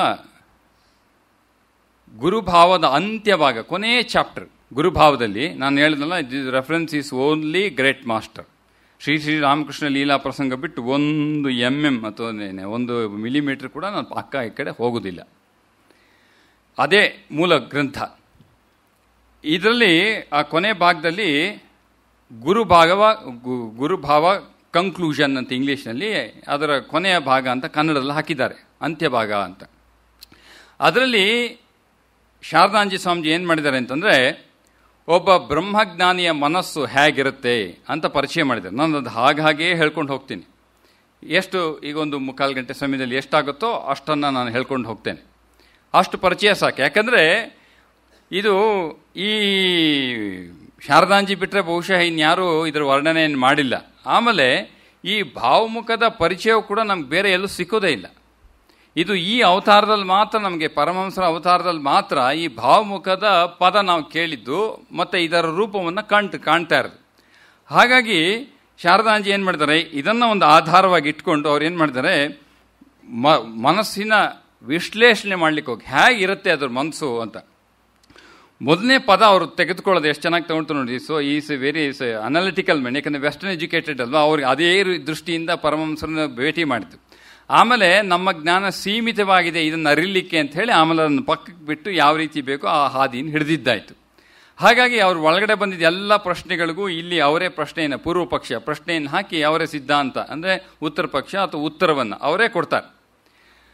ಮೊದಲೇ ಪ್ರಶ್ನೆಯನ್ನು ಅವರು ಏನು ಹೇಳ್ತಾರೆ ಅಂತಂದರೆ, ಅಥವಾ ಒಂದು ವಾಕ್ಯವನ್ನು ಏನು ಹೇಳ್ತಾರೆ ಅಂತಂದರೆ, ಬ್ರಹ್ಮಜ್ಞಾನಿ ಅಂತ ಹೇಳಿದ ತಕ್ಷಣ ಅವನು ಹೇಗಿರ್ತಾನೆ, ಅವನು ಸರ್ವಜ್ಞನಾಗಿರ್ತಾನೆ. ಇದೇ ಮೊದಲನೇ ಪದ ಉಪಯೋಗಿಸಿ. ಈ ಸಾಮಿಷಿಯಂಟ್. ನಾನು ಇಂಗ್ಲೀಷಲ್ಲಿ ಓದಿರೋದ್ರಿಂದ ಬೆಂಗಾಲಿ ಓದಿ ಇನ್ನೂ ಚೆನ್ನಾಗಿರುತ್ತೆ. ಅದು ಸ್ವಲ್ಪ ಕಷ್ಟ. ವಚನ ವೇದದ ಬೆಂಗಾಲಿಗೂ ಗ್ರೇಟ್ ಮಾಸ್ಟರ್ ಬೆಂಗಾಲಿಗೂ ಕಷ್ಟ. ವಚನ ವೇದ ಭಾಳ ಸರಳವಾಗಿದೆ, ಗ್ರೇಟ್ ಮಾಸ್ಟರ್ದು ಅಷ್ಟು ಸರಳವಾಗಿಲ್ಲ. ಇಲ್ಲಿ ಸರ್ವಜ್ಞ ಅಂತ ಹೇಳ್ತಾರೆ. ಒಬ್ಬ ಬ್ರಹ್ಮಜ್ಞಾನಿ ಸರ್ವಜ್ಞನಾಗಿರ್ತಾನೆ. ತಕ್ಷಣ ಇವರೇ ಪ್ರಶ್ನೆ ಮಾಡ್ತಾರೆ. ಇದೆಲ್ಲ ಮೊದಲನೇ ಸಲ ಹೋದಾಗ ಏನು ಆನಂದ ಕೊಡುತ್ತೆ ನೋಡಿ. ಸರ್ವಜ್ಞ ಅಂತಂದಮೇಲೆ ಎಲ್ಲವನ್ನೂ ತಿಳಿದವನು ಹೋಗ್ತಾನೆ. ಎಲ್ಲವನ್ನೂ ತಿಳಿದವನು ಅಂತ ಹೇಳಿದ ಮೇಲೆ ನಮ್ಮಂಥವ್ರ ಪ್ರಶ್ನೆ ಏನು? ಸರಿ, ಹಂಗಾರೆ ಶ್ರೀರಾಮಕೃಷ್ಣ ಪರಮಹಂಸರು ಬಂದು ನಮ್ಮ ಕ್ವಾಂಟಮ್ ಫಿಸಿಕ್ಸ್ ಎಕ್ಸ್ಪ್ಲೇನ್ ಮಾಡಲಿ ನೋಡೋಣ. ಹೀಗೆ ತಾನು ನಮ್ಮ ಪ್ರಶ್ನೆಗಳು ಹಾಗೆ. ಹಾಗಾದರೆ let him explain anything in chemistry, not only quantum physics or nuclear physics ಅಥವಾ ಆಸ್ಟ್ರೋಫಿಸಿಕ್ಸ್, ಅಸ್ಟ್ರಾನಮಿ, ಯಾವುದಾದ್ರೂ ಎಕ್ಸ್ಪ್ಲೇನ್ ಮಾಡಲಿ ನಮಗೆ ಪರಮಹಂಸರು. ಅವ್ರು ಎಕ್ಸ್ಪ್ಲೇನ್ ಮಾಡಿದ್ದು ಎಲ್ಲೂ ಕಾಣಲೇ ಇಲ್ವೇ? ಅದಕ್ಕೆ ಉತ್ತರ ಕರ್ನಾಟಕದಲ್ಲಿ ಎಲ್ಲೋ ಒಂದು ಉಪನ್ಯಾಸ ಮಾಡೋತ್ತಿಗೆ ವಿವೇಕಾನಂದನ ಕೋಟ್ಮೆಂಟ್ ಸಾಗೆ ನಾವು ಹೇಳೋ ಹೆಚ್ಚಿಂದೆಲ್ಲ ವಿವೇಕಾನಂದ ಅದು ಯುವಕರಿಗೆ ಹೇಳಬೇಕಾದ್ರೆ ಸ್ವಲ್ಪ ಸೈನ್ಸು ಹೇಳಬೇಕು, ಸ್ವಲ್ಪ ಪರ್ಸನಾಲಿಟಿ ಹೇಳಬೇಕು, ಸ್ಪಿರಿಚುಯಾಲಿಟಿ ಕಡಿಮೆ ಹೇಳಬೇಕು, ಯಾಕಂದರೆ ಸಾಫ್ರನೈಸೇಷನ್ ಆಗಿಬಿಡ್ತಲ್ಲ. ಅದನ್ನು ಇಟ್ಕೊಂಡು ಮಾತಾಡೋತ್ತಿಗೆ ಅವರು ಕೇಳ್ತಾ, ಅಲ್ಲಿ ಯಾರೋ ಒಬ್ಬ ಒಂದು ಹುಡುಗಿ ಎದ್ದು ನಿಂತ್ಕೊಂಡು, ಏನು ಸ್ವಾಮೀಜಿ ಬರೀ ಸ್ವಾಮೀಜಿ ಅಂತ ಇದ್ದಾರೆ, ಅಲ್ಲಿ ಉತ್ತರ ಕನ್ನಡ ಬಸವೇಶ್ವರದ ಅದು ಮೊನ್ನೆ ಮಾಡೋದು ಬಸವ ಜಯಂತಿ ಅಕ್ಷಯ ತದಿಗೆಗೆ, ಬಸವೇಶ್ವರನ ಬಗ್ಗೆ ಹೇಳಲೇ ಇಲ್ವಲ್ಲ ನೀವು ಅಂತ. ಅಲ್ಲಿ ನಮ್ಮ ಸೈನ್ಸ್ ಮಾತಾಡ್ಬೇಕಾದ್ರೆ ಬಸವೇಶ್ವರನ ತರೋಕ್ಕಾಗಲ್ಲ ಅಂತ ಹೇಳಿದ್ದಾಯಿತು. ಅದರಿಂದ ಈಗ ಇವಾಗ ಬ್ರಹ್ಮಜ್ಞಾನಿ ಅಂತ ಹೇಳಿದ ತಕ್ಷಣ ಅವನಿಗೆ ವೈಕಾಂಠಿ ಅಥವಾ ಯಾಕೆ ಅವನು ಒಂದು ನಮ್ಮ ವಿಜ್ಞಾನ ಸ್ಥೂಲವಾದ ಫಿಸಿಕಲ್ ಸೈನ್ಸಸ್ನ ಯಾಕೆ ಎಕ್ಸ್ಪ್ಲೇನ್ ಮಾಡಿಲ್ಲ ಅಥವಾ ಮಾಡೋಕ್ಕಾಗಲ್ವಾ ಅಥವಾ ಅವ್ನಿಗೆ ಗೊತ್ತಿಲ್ವಾ? ಹಾಗಾದ್ರೆ ಸರ್ವಜ್ಞ ಹೇಗಾಗ್ತಾನೆ? ಅಥವಾ ಸರ್ವಜ್ಞ ಅಂದರೆ ನಿಮ್ಮ ಅರ್ಥ ಏನು ಹೇಳಿ, ಶಾಸ್ತ್ರವಾಗಿ ಅಥವಾ ವೇದದಲ್ಲಿ ಏನು ಹೇಳಿದೆ ಸರ್ವಜ್ಞ ಅಂದರೆ ಏನು? ಅದಕ್ಕೆ ಶಾರದಾ ಅಂಜಿ ಹೇಳ್ತಾರೆ, ಸರ್ವಜ್ಞ ಅಂದರೆ ನೋಡಪ್ಪ, ಮೊದಲು ಅರ್ಥ ಮಾಡ್ಕೋ, ವಸ್ತುಗಳ ಸ್ವರೂಪವನ್ನು ತಿಳಿದವನು ಸರ್ವಜ್ಞ. ಎಷ್ಟು ಚೆನ್ನಾಗಿದೆ, ಇದೆಲ್ಲ ಅರ್ಥ ಮಾಡ್ಕೊಳ್ಳೋದೇ ಇಲ್ಲ ನಾವು. ವಸ್ತುಗಳ ಸ್ವರೂಪವನ್ನು ತಿಳಿದವನು ಸರ್ವಜ್ಞ. ವಸ್ತುವಿನ ಸ್ವರೂಪ ಅಂದರೆ ಏನೋ ಮತ್ತೆ ಪ್ರಶ್ನೆ ಹಾಕೋಬೇಕಲ್ಲಿ, ಯಾಕಂದರೆ ಅದು ಈಗ ಅರ್ಥ ಆಗಲಿಲ್ಲ ನಮಗೆ. ಪದ ಅರ್ಥ ಆಯಿತು, ಅರ್ಥದ ಅರ್ಥ ಆಗಲಿಲ್ಲ. ಈ ಭೂಮಿನಲ್ಲಿ ಆತ ನೋಡ್ತಾನಂತೆ. ಏನು ನೋಡ್ತಾನೆ? ಮರ ಬೆಳೀತು, ಬೀಜ ರೂಪದಲ್ಲಿತ್ತು, ಮರವಾಯಿತು, ಬಿದ್ದೋಯ್ತು, ಸತ್ತೋಯ್ತು. ಒಂದು ಪ್ರಾಣಿ ನೋಡ್ತಾನಂತೆ, ಹುಟ್ಟಿತು, ಕೆಲವಿಗೆ 8 ದಿವಸ, ಸೊಳ್ಳೆಗಳಿಗೆ 20 ದಿವಸದ ಆಯಿಸು, ಈ ಕೆಲವಿಗೆ ತಿಂಗಳಿಗಟ್ಟಲೆ. ನಮ್ಮಂಥ ಮನುಷ್ಯರು 80 ಈಗ ಲಾಂಗಿಟಿವಿಟಿಗೆಲ್ಲ ಟ್ರೈ ಮಾಡ್ತಿರ್ತಾರಲ್ಲ. ಈಗ ಹೊಸದಾಗಿ ಒಂದು 25 ವರ್ಷ, ಈಗ ಒಂದು 5-10 ವರ್ಷದಿಂದ ಸರ್ಚ್ ಫಾರ್ ಇಮ್ಮಾರ್ಟಾಲಿಟಿ ಅಂತ ಶುರುವಾಗಿದೆ ಸೈನ್ಸ್ನಲ್ಲಿ, ಎಸ್ಪೆಷಲಿ ಬಯಾಲಜಿನಲ್ಲಿ. ಏನೋ ದ ಸರ್ಚ್ ಫಾರ್ ಇಮ್ಮಾರ್ಟಾಲಿಟಿ ಅಂದರೆ ಅವರೇನು, ಅವ್ರಿಗೆ ಈ concept of Brahman or consciousness ಇಲ್ಲ. Immortality with respect to what? With respect to ಬಾಡಿನೇ ಅವ್ರು ಹೇಳಬೇಕು. ಅದಕ್ಕೆ ಅವ್ರು ಏನು ಮಾಡ್ತಾರೆ, ಈಗ ಕೆಲವು ಶರೀರನೆಲ್ಲ ಎತ್ತಿಟ್ಟಿದ್ದಾರೆ. ಅಂಡರ್ ಸ್ಪೆಷಲ್ ಸರ್ಕಮ್ಸ್ಟೆನ್ಸಸ್ ಅಥವಾ ಎನಿ ಕಂಡೀಷನ್, ಐಸ್ ಕ್ಯೂಬ್ಸು ಅದೆಲ್ಲ ಹಾಕಿ ಅದಕ್ಕೆ ಬೇಕಾದಂಥ ಒಂದು ಲಿಕ್ವಿಡ್ಸನ್ನು ತಯಾರು ಮಾಡಿ ಅದರಲ್ಲಿ ಯಾವ ರೀತಿ ದಶರಥನ ಎಣ್ಣೆಲಿ ಇಟ್ಟಿದ್ರು ಹಾಗೆ ಅವ್ರು ಏನು ಮಾಡಬೇಕು ಅಂತಿದ್ದಾರೆ. After 25 years they want to pump fresh blood ಮಾಡಿ ಹಾರ್ಟ್ ಬೀಟ್ ಸ್ಟಾರ್ಟ್ ಮಾಡಿ. ಇನ್ನು 25 ವರ್ಷ ಆದಮೇಲೆ ರಿವೈವ್ ಮಾಡೋಕ್ಕಾಗತ್ತಾ? There is a big article, the search for immortality ಅಂತ. ಹೀಗೆ ಇದನ್ನೆಲ್ಲ ಶೋಧನೆಯನ್ನು ಮಾಡ್ತಾರಲ್ಲ. ಇವನೇನು ಸ್ವರೂಪ ಹೇಗೆ ಅರ್ಥ ಮಾಡ್ಕೊತಾನೆ? ಈ ಒಂದು ಶರೀರ ಹುಟ್ಟಿತು, ಎಷ್ಟೋ ವರ್ಷ ಆದಮೇಲೆ ಅದು ಹೊಟ್ಟೋಗ್ತದೆ. ಹಾಗಾದರೆ ಈ ಜಗತ್ತಿನ ಸ್ವರೂಪ ಏನು? ಯಾವುದು ಬಂದಿದೆಯೋ ಅದು ಹೋಗ್ತದೆ. ಹಾಗಾದರೆ ಇರುವುದು ಯಾವುದು? ಭಗವಂತ ಮಾತ್ರ. ಹಾಗಾದರೆ ಸತ್ಯ ಯಾವುದು? ಭಗವಂತ. ಮಿಥ್ಯೆ ಯಾವುದು? ಜಗತ್ತು. ನೀನೇನು ಮಾಡಬೇಕು? ಬಿಟ್ಟುಬಿಡತ್ಲಾಗಿ ಜಗತ್ತು ಇಟ್ಕೊಳ್ಳೇಬೇಡ. ಇದು ಸರ್ವಜ್ಞನ ಮನಸ್ಸಿನ ಸ್ಥಿತಿ. ಸರ್ವಜ್ಞತ್ವ ಅಂತಂದರೆ ಈ ಜಗತ್ತಿನ ನಾಮರೂಪಕ್ಕೆ ಅಳವಡಿಕೆ ಆದಂಥ ಎಲ್ಲ ವಸ್ತುಗಳ ಹಣೆ ಬರಹೇ ಇದು. ಯಾವುದು ಶಾಶ್ವತವಲ್ಲ. ನಾಮ ಬಂತೋ ರೂಪ ಬಂತೋ ಅವತಾರ ತತ್ವ ಬಿಟ್ಟು ಇನ್ನೆಲ್ಲದಕ್ಕೂ ನಾಶ ಅಂತಿದೆ. ಹಾಗಾದ್ದರಿಂದ ಇದು ಸತ್ಯ ಆಗಲಿಕ್ಕೆ ಸಾಧ್ಯವೇ ಇಲ್ಲ. ಇದೆಲ್ಲವೂ ಮಿಥ್ಯೆಯೇ ಆಗಿರಬೇಕು. ತಾತ್ಕಾಲಿಕ ಸತ್ಯ, relative reality. It cannot be absolute reality. So ಆದ್ದರಿಂದ ಅವನ ಮನಸ್ಸು ಯಾವಾಗಲೂ ಶಾಶ್ವತ ಸತ್ಯದ ಕಡೆಗೆ ತನ್ನ ಮನಸ್ಸನ್ನು ಹರಿಸ್ತಾನೆ. ಅವನಿಗೆ ಗೊತ್ತಾಯಿತು, ಸರ್ವಜ್ಞ ಅಂದರೆ ವಸ್ತುವಿನ ಸ್ವರೂಪವನ್ನು ಅರಿಯುವುದು ಸರ್ವಜ್ಞತ್ವದ ಲಕ್ಷಣ. ಅದಕ್ಕೆ ವಿವೇಕ ಬೇಕು, ವಿವೇಕ ಬೇಕು, ವಿವೇಕ ಬೇಕು ಅಂತ ವೇದಾಂತ ಕೂಡ ಹೇಳುತ್ತೆ, ಪರಮಹಂಸರು ಕೂಡ ಇಡೀ ವಚನವೇದ ಹೇಳ್ಕೊಂಡು ಹೋಗಿದ್ದಾರೆ. ಇದು ವಿವೇಕದ ಮನಸ್ಸಿನ ಸ್ಥಿತಿ. ಆದರೆ ಇದು ಅಲ್ಲೇ ಅದನ್ನು ಮತ್ತೆ ಅವರು ಸ್ಪಷ್ಟವಾಗಿ ಹೇಳ್ತಾರೆ, ಇದು ಬೌದ್ಧಿಕ ಮಟ್ಟದ ಜ್ಞಾನ ಅಲ್ಲ, ಆತ್ಮ ಸಾಕ್ಷಾತ್ಕಾರ ಆದ ಮೇಲೆ ಅವನಿಗೆ ಹೊರಗೆ ಬರುವಂಥ ಜ್ಞಾನ. It comes only after god realisation. Till that time it will be only intellectual understanding. ಅಲ್ಲಿವರೆಗೂ ಬೌದ್ಧಿಕವಾಗಿ ಅರ್ಥ ಮಾಡ್ಕೊಂಡಿರ್ತಾನೆ. ಆತ್ಮ ಸಾಕ್ಷಾತ್ಕಾರ ಆದ ಮೇಲೆ ಅವನಿಗೆ ಅನುಭೂತಿ ಬರುತ್ತೆ, ಸತ್ಯ ಯಾವುದು ಅಸತ್ಯ ಯಾವುದು ಅಂತ. ಆದ್ದರಿಂದ ಇವಾಗ ವಸ್ತುವಿನ ಸ್ವರೂಪವನ್ನು ಅರ್ಥ ಮಾಡ್ಕೊಂಡಿದ್ದು ಹೇಗೆ? ಅದಕ್ಕೆ ಹೇಳಿದೆ, ಒಂದು ಅಕ್ಕಿ ಕಾಳನ್ನು ತೆಗೆದ ಮೇಲೆ ಎಲ್ಲ ಅನ್ನವನ್ನು ನಾವೇನು ನೋಡೋದಿಲ್ವಲ್ಲ, ಅದೇ ಉದಾಹರಣೆಯನ್ನೇ ಇಲ್ಲೇ ಕೊಡ್ತಾರೆ. ಆದರೆ ವಸ್ತುವಿನ ಎಲ್ಲ ಸಮಗ್ರವಾಗಿ ಹೇಳ್ತಾನೆ, ಈ ಜಗತ್ತಿನಲ್ಲಿ ಯಾವುದು ಶಾಶ್ವತ ಇಲ್ಲಪ್ಪ ಭಗವಂತ ಬಿಟ್ಟು. ಸರಿ, ಅದನ್ನೇನೋ ಹೇಳಿದ್ರಿ, ಸರಿ, ನೀವು ವಸ್ತುವಿನ ಸ್ವರೂಪ ಅಂತ. ಹಾಗೆ ವಸ್ತುವಿನ ಸ್ವರೂಪ ಅಂದರೆ ಭಗವಂತನ ಬಗ್ಗೆ ತಿಳುವಳಿಕೆ ಇದೆ ಅಂತ ನಾವು ಸರ್ವಜ್ಞತ್ವ ಅಂದರೆ ಹಾಗೆ ಅಂತ ಹೇಳೋಣ. ಜಗತ್ತಿನ ತಿಳುವಳಿಕೆ ಇಲ್ಲ ಅಂತ ಒಪ್ಕೊಳ್ಳೋಣ. ಸ್ವರೂಪ ಅರ್ಥ ಆಗಿದೆ, ಬಟ್ ಆಬ್ಜೆಕ್ಟಿವ್ ರಿಯಾಲಿಟಿ ಗೊತ್ತಿಲ್ಲ. ಅವ್ನಿಗೆ ಮೈಕ್ರೋಸ್ಕೋಪ್ ತೋರಿಸಿ ನಮ್ಮಲ್ಲಿ ಸೆಲ್ ಡಿವಿಷನ್ಸ್ ಎಲ್ಲ PUC ತೋರಿಸ್ಕೊಟ್ಟಿದ್ರಲ್ಲ, ಯುಗ್ಲಿನ ಎಲ್ಲ ನೋಡಿದ್ವಿ, ಅಮೀಬಾ, ಯುಗ್ಲಿನ, ಅದನ್ನೆಲ್ಲ ಒಂದು ಸ್ಲೈಡ್ಸಲ್ಲಿ ಹಾಕ್ಬಿಟ್ಟು ಇಟ್ಬಿಟ್ಟು ಮಾಡಿ ಎಕ್ಸ್ಪೆರಿಮೆಂಟ್ ಮಾಡಿ ಡ್ರಾಯಿಂಗ್ ಬರೆದು 10 ಮಾರ್ಕ್ಸ್ ತೊಗೊಂಡಿದ್ರಲ್ಲ ಎಲ್ಲರೂ. ಆ ರೀತಿ ಏನಾದ್ರು ಎಕ್ಸ್ಪ್ಲೇನ್ ಮಾಡ್ತಾನೆ ಆಬ್ಜೆಕ್ಟಿವ್ ರಿಯಾಲಿಟಿ ಬಗ್ಗೆ. ಹಾಗಾದರೆ ಸರ್ವಜ್ಞತ್ವ ನೀವು ಬರೀ ಅವನ ಬಗ್ಗೆ ಹೇಳಿ, ಇದ್ರ ಬಗ್ಗೆ ವಸ್ತು ಬಗ್ಗೆ ಯಾಕೆ ಹೇಳ್ತೀರಿ?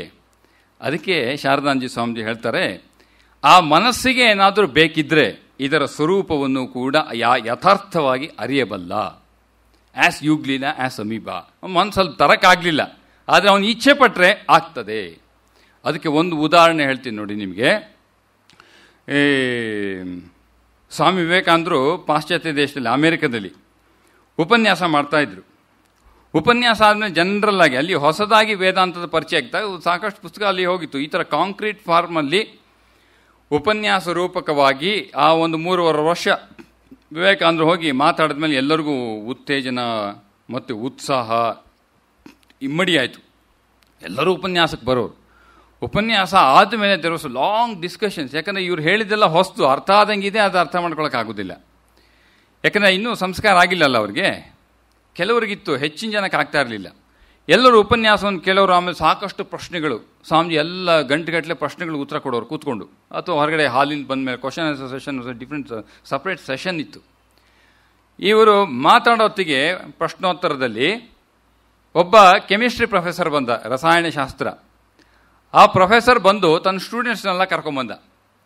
ಅವನಿಗೆ ಸ್ವಾಮೀಜಿ ಬಗ್ಗೆ ಗೌರವ ಇಲ್ಲ, ಹೆಚ್ಚಿನ ಜನಕ್ಕೆ ಇರ್ಲಿಕ್ಕೆ ಸಾಧ್ಯವೂ ಇಲ್ಲ ಅಂತ ಇಟ್ಕೊಳ್ಳಿ. ಅದು ಅಲ್ಲಿ, ಈಗ ಬೇರೆ 150 ವರ್ಷದ ಹಿಂದೆ ಹೇಳ್ತಾ ಇರೋದು. ಬಂದು ಆತ ಏನು ಮಾಡ್ದ, ಯಾವುದಾದ್ರೂ ಒಂದು ರೀತಿಯಲ್ಲಿ ವಿವೇಕಾನಂದರನ್ನ ಕಾಲನ್ನು ಎಳಿಬೇಕು ಅಂತ ಉದ್ದೇಶದಿಂದನೇ ಬಂದದ್ದು ಅವನು ಬಂದವನು ಸ್ವಾಮೀಜಿ ಹತ್ರ ಮಾತಾಡ್ಬೇಕಾದ್ರೆ ಅವರೆಲ್ಲ ಪ್ರಶ್ನೆಗೆ ಉತ್ತರ ಕೊಡ್ತಾ ಇದ್ದಾರೆ. ಆಮೇಲೆ ಇವನ್ ಸರದಿ ಬಂತು. ಇವನು ಹೇಳ್ತಾ, Swamiji I have one more question ಅಂತ. Yes you can tell me. ಏನು ಪ್ರಶ್ನೆ? Can you name any few authors on chemistry and few books on chemistry, recent books ಅಂದ ಅವನು. ಅವನ ಸ್ಟೂಡೆಂಟ್ಸ್ ಎಲ್ಲ ಜೊತೆಗೆ ನಿಂತಿದ್ದಾರೆ. ಅವ್ರ ಮುಂದೆ ಅವನು ತೋರಿಸ್ಕೋಬೇಕು ಭಾಳ ಬುದ್ಧಿವಂತ ಅಂತ. ಸ್ವಾಮೀಜಿ ಏನೂ ಇಲ್ಲ, ಇವ್ರು ಏನೋ ವೇದಾಂತ ಬಗ್ಗೆ ಮಾತಾಡಿರ್ಬೋದು, which is of no use. ಹೆಚ್ಚಿನ ಜನ ಕಲ್ಪನೆ ಆಗೇ ತಾನೆ, ಏನು ವೇದಾಂತ ಓದಿ ಏನು ಜಪ ಮಾಡಿ ಏನು ಎಷ್ಟೋ ವರ್ಷದಿಂದ ಮಾಡ್ತಾ ಇದ್ದೀವಲ್ಲ. ಅದರಿಂದ ಇವ್ರಿಗೂ ಆ ಕಲ್ಪನೆ. ಅವನು ಕೇಳ್ತಾ ಇದ್ದಾರೆ, ಏನು ಉಪಯೋಗ ಇಲ್ಲ ಇದು, ಅದರಿಂದ ಏನು ಕೆಮಿಸ್ಟ್ರಿ ಬಗ್ಗೆ ಹೇಳಿದ್ರೆ ಏನೋ ಸ್ವಲ್ಪ ಉಪಯೋಗ, ನಾವು ಎಕ್ಸ್ಪೆರಿಮೆಂಟ್ ಮಾಡ್ಬೋದು, ನಿಮ್ಗೆ ಏನಾದರೂ ಒಂದಷ್ಟು ಪ್ರೊಸೆಸ್ ಮಾಡ್ಬೋದು, ಒಂದಷ್ಟು ಇಂಡಸ್ಟ್ರಿಯಲ್ ಡೆವಲಪ್ಮೆಂಟ್ ಮಾಡ್ಬೋದು, ಎಕನಾಮಿಕ್ ಗ್ರೋತ್ ಆಗ್ಬೋದು, ದೇಶ ಬೆಳೀತೆ, GDP ಜಾಸ್ತಿ ಆಗುತ್ತೆ, ಪರ್ ಕ್ಯಾಪಿಟಾ ಇನ್ಕಮ್ ಜಾಸ್ತಿ ಆಗುತ್ತೆ, ಇದನ್ನೆಲ್ಲ ಹೇಳ್ಬೋದಲ್ಲ. ಇದು ಹೇಳಿದ್ರೆ ಏನಾಗ್ತದೆ? ಏನಾಗೋದಿಲ್ಲ. ಈ ಥರ ಕಲ್ಪನೆಗಳು ತಾನು ನಮ್ಮ ಈ ಪಾಶ್ಚಾತ್ಯದಿಂದ ಬೆಳೆದವರು, ನಮ್ಮ ಕಲ್ಪನೆಗಳೇ ಆಗಿರೋದು. ಸ್ವಾಮೀಜಿ ಹತ್ರ ಅದೇ ಉತ್ತರದಲ್ಲಿ ಬಂದ. Swamiji, can you name few authors on chemistry, recent books that you have read? Swamiji ಕೆಲವು ನಿಮಿಷಗಳು ಮಾತಾಡಲಿಲ್ಲ. He focused on something. ಕೆಲವು ನಿಮಿಷ ಸುಮ್ಮನಾದರು. ಆಮೇಲೆ ಹಿ ಸ್ಟಾರ್ಟೆಡ್ ಉತ್ತರ ಕೊಡ್ಲಿಕ್ಕೆ ಪ್ರಾರಂಭ ಮಾಡಿದ್ರು. ಅಲ್ಲಿವರೆಗೂ, ಅವತ್ತಿನ ದಿನದವರೆಗೂ ಯಾರ್ಯಾರು ಅತ್ಯದ್ಭುತವಾದ ರಸಾಯನಶಾಸ್ತ್ರಜ್ಞರಿದ್ದರೋ ಅವರ ಎಲ್ಲರ ಹೆಸರಿನ ಪಟ್ಟಿ ಹೇಳಿದ್ರು. ಅವರವ್ರು ಬರೆದಂಥ ಎಲ್ಲ ಪುಸ್ತಕಗಳನ್ನ ಹೇಳಿದ್ರು. Have you read all of them? ಇವನಿಗೆ ಯಾವುದೋ 2 ಹೆಸರು ಗೊತ್ತಿತ್ತು ಅಷ್ಟೇ. He didn't know many of them. ಹೆಚ್ಚಿನ ಪುಸ್ತಕಗಳು ಪರಿಚಯವೇ ಇರಲಿಲ್ಲ. ಅವನ ಮುಖ ಸಪ್ಪೆ ಆಯಿತು. ಅವ್ರ ಶಿಷ್ಯರಿಗೆಲ್ಲ ನಗು ಬಂತದ್ದು, ನಮ್ಮ ಮೇಷ್ಟ್ರು ಕೆಳಗೆ ಬಿದ್ದರು ಅಂತ. ಶಾಲೆ ನನ್ನ ಮೇಷ್ಟ್ರು ತುಂಬ ಬೈತಿದ್ರೆ ಅವ್ರು ಹುಡುಗರು ಕಾಯ್ತಿರ್ತಾರೆ, ಯಾವತ್ತು ಸಿಗ್ತಾರೆ ಮೇಷ್ಟ್ರು ಸ್ವಲ್ಪ ಕೆಳಗೆ ಬಿಡಿಸ್ಲಿಕ್ಕೆ ಅಂತ. ಹಂಗೆ ಇವ್ರ ಶಿಷ್ಯರಿಗೆ, ಅವ್ನ ಪ್ರೊಫೆಸರ್ ಡಿಸೈಪಲ್ಸ್ಗೆಲ್ಲ ಖುಷಿ ಆಯ್ತು, ಸದ್ಯ ನಮ್ಮ ಮೇಷ್ಟ್ರು ಮುಖಭಂಗ ಆಯ್ತಲ್ಲ ಅಂತ. ಆದರೆ Swamiji, how could he tell all the names? He has never red chemistry. He was not a science student. ಇತಿಹಾಸ, ತತ್ವಶಾಸ್ತ್ರ, ಆಮೇಲೆ ಲಾ ಓದಿತ್ತಾನೆ, FA, ಆಮೇಲೆ BA ಮಾಡಿದ್ದಾನೆ. ಆದ್ದರಿಂದ ಹೇಗೆ ಗೊತ್ತಾಯಿತು? ಅದು ಬ್ರಹ್ಮಜ್ಞಾನಿಯ ಮನಸ್ಸು.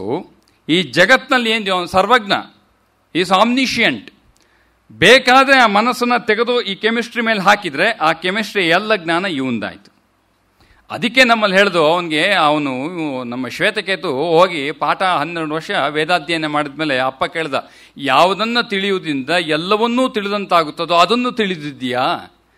ಅವನು ಕೇಳ್ದ, ಏನು ಪ್ರಶ್ನೆ ಕೇಳ್ದ, ಇದು ಯಾರ ಪ್ರಶ್ನೆನ? ಈಗ ನನಗೆ ಕೆಮಿಸ್ಟ್ರಿ ಬಗ್ಗೆ ಕೇಳಿದ್ಮೇಲೆ ಫಿಸಿಕ್ಸ್ ಹೇಗೆ ನನಗೆ ರಿಲೇಟ್ ಮಾಡಲಿ? ಅಥವಾ if I known biology, how can related to the architecture? ಈಗ ಆರ್ಕಿಟೆಕ್ಚರ್ ಓದಿದ್ದೀನಿ ಅಂತ ಹೇಳ್ಬಿಟ್ಟು ನಾನು ಐ ಕ್ಯಾನಾಟ್ ಟೀಚ್ ಬಯಾಲಜಿ. ಆದ್ದರಿಂದ ನಿನ್ನ ಪ್ರಶ್ನೆನೇ ಸರಿ ಇಲ್ಲ. ಯಾವುದನ್ನು ತಿಳಿಯುವುದರಿಂದ ಎಲ್ಲವನ್ನೂ ತಿಳಿಯುವುದಂದ ಅದು ಯಾವುದು? ಆದ್ದರಿಂದ ಅದಕ್ಕೆ ಬ್ರಹ್ಮಜ್ಞಾನಿ ನಾವೇನು ಹೇಳ್ತೀವಿ, ಈ ಜಗತ್ತಿನ ಸ್ವರೂಪ ಏನಪ್ಪ, ಆ ತತ್ವವಾದ ಶಾಶ್ವತವಾದ ತತ್ವ, ಅದನ್ನ ಅರಿ. ಅದು ಅರಿತ ಮೇಲೆ ಇನ್ನು ಅರಿಯೋಕ್ಕೆ ಯಾವುದೂ ಇಲ್ಲ, ಯಾಕಂದರೆ ಅದೇ ಮೂಲ ಬ್ರಹ್ಮನ್. ಆದ್ದರಿಂದ ವಿವೇಕಾನಂದರು ಬ್ರಹ್ಮಜ್ಞಾನಿ ಆದದ್ರಿಂದ, ಅವರ ಪರಮಾತ್ಮನ ಅರಿತದ್ದಾದ್ದರಿಂದ ಅವರಿಗೆ ಈ ಸ್ವರೂಪ ಗೊತ್ತು, ಜಗತ್ತು. ಬೇಕಿದ್ದರೆ ಆತ ಕಡೆ ಆ ಕೆಮಿಸ್ಟ್ರಿ ಮೇಲೆ ಮನಸ್ಸು ಹಾಕಿದ್ದ ಮೇಲೆ ಆ ಕೆಮಿಸ್ಟ್ರಿಯ ನಾಲೆಜ್ ಎಲ್ಲ ಬಂತು. ಅವನ ಮೇಸ್ಟ್ರಿಗೆ ಗೊತ್ತಿಲ್ಲ ಅತ್ಲಾಗೆ. ಅವನು chemistry professor, but he didn't know anything. So much of chemistry that Swamiji has understood what all the. ಇದನ್ನು ಶಾರದಾಂಜಿ ಹೇಳ್ತಾ ಇದ್ದಾರೆ ಅಲ್ಲಿ. ಮೊದಲು ಬ್ರಹ್ಮಜ್ಞಾನಿಯ ಮನಸ್ಸು ಎಷ್ಟು ಚೆನ್ನಾಗಿದೆ ನೋಡಿ. ಬ್ರಹ್ಮಜ್ಞಾನಿಯ ಮನಸ್ಸು ಸ್ವರೂಪವನ್ನು ಅರಿಯುತ್ತದೆ. ಅದಕ್ಕೆ ನಾವೇನು ಮಾಡಬೇಕು, ಸಾಧನೆ ಅಂತ ತೆಗೆದುಕೊಂಡಾಗ ಸ್ವರೂಪವನ್ನು ಅರಿಯಬೇಕು ಎಂಬ ಇಚ್ಛೆಯಿಂದಲೇ ಮುಂದೆ ಹೋಗಬೇಕು.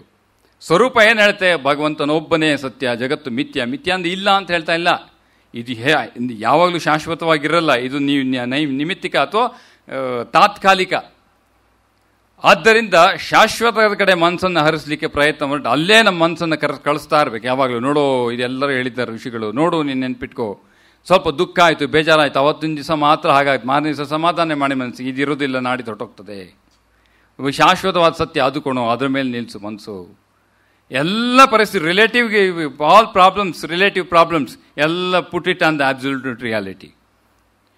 ಆದ್ದರಿಂದ ಶಾಶ್ವತವಾದ ಸ್ವರೂಪವನ್ನು ಅರಿಯುವುದು ಸರ್ವಜ್ಞತ್ವ. ಆದರೆ ಮನಸ್ಸಿಗೆ ಬೇಕಿದ್ರೆ ಈ ತಾತ್ಕಾಲಿಕವಾದ ಸತ್ಯದ ಸೈನ್ಸಸ್ ಕೂಡ ಅದಕ್ಕೆ ಮನಸ್ಸಿಗೆ ಬೇಕಿದ್ರೆ ಅದನ್ನು ಅಪ್ಲೈ ಮಾಡುತ್ತೆ. ಇದು ಮೊದಲನೇ ಲಕ್ಷಣ ಬ್ರಹ್ಮಜ್ಞಾನಿಯು, ಸರ್ವಜ್ಞತ್ವ, ಆಮ್ನಿಷಿಯಂಟ್.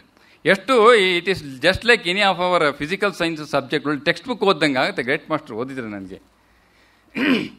ಆಮೇಲೆ ಎರಡನೇ, ನಾನು ಕೆಲವು ಮುಖ್ಯವಾದ ಮಾತ್ರ ಹೇಳ್ತೀನಿ, ಎಲ್ಲವನ್ನೂ ಹೇಳಲಿಕ್ಕೆ ಆಗೋದಿಲ್ಲ, ಸಮಯ ಇಲ್ಲ. ಮುಖ್ಯವಾದದ್ದು ಮಾತ್ರ ಇಲ್ಲಿ ಹೇಳ್ತೇನೆ.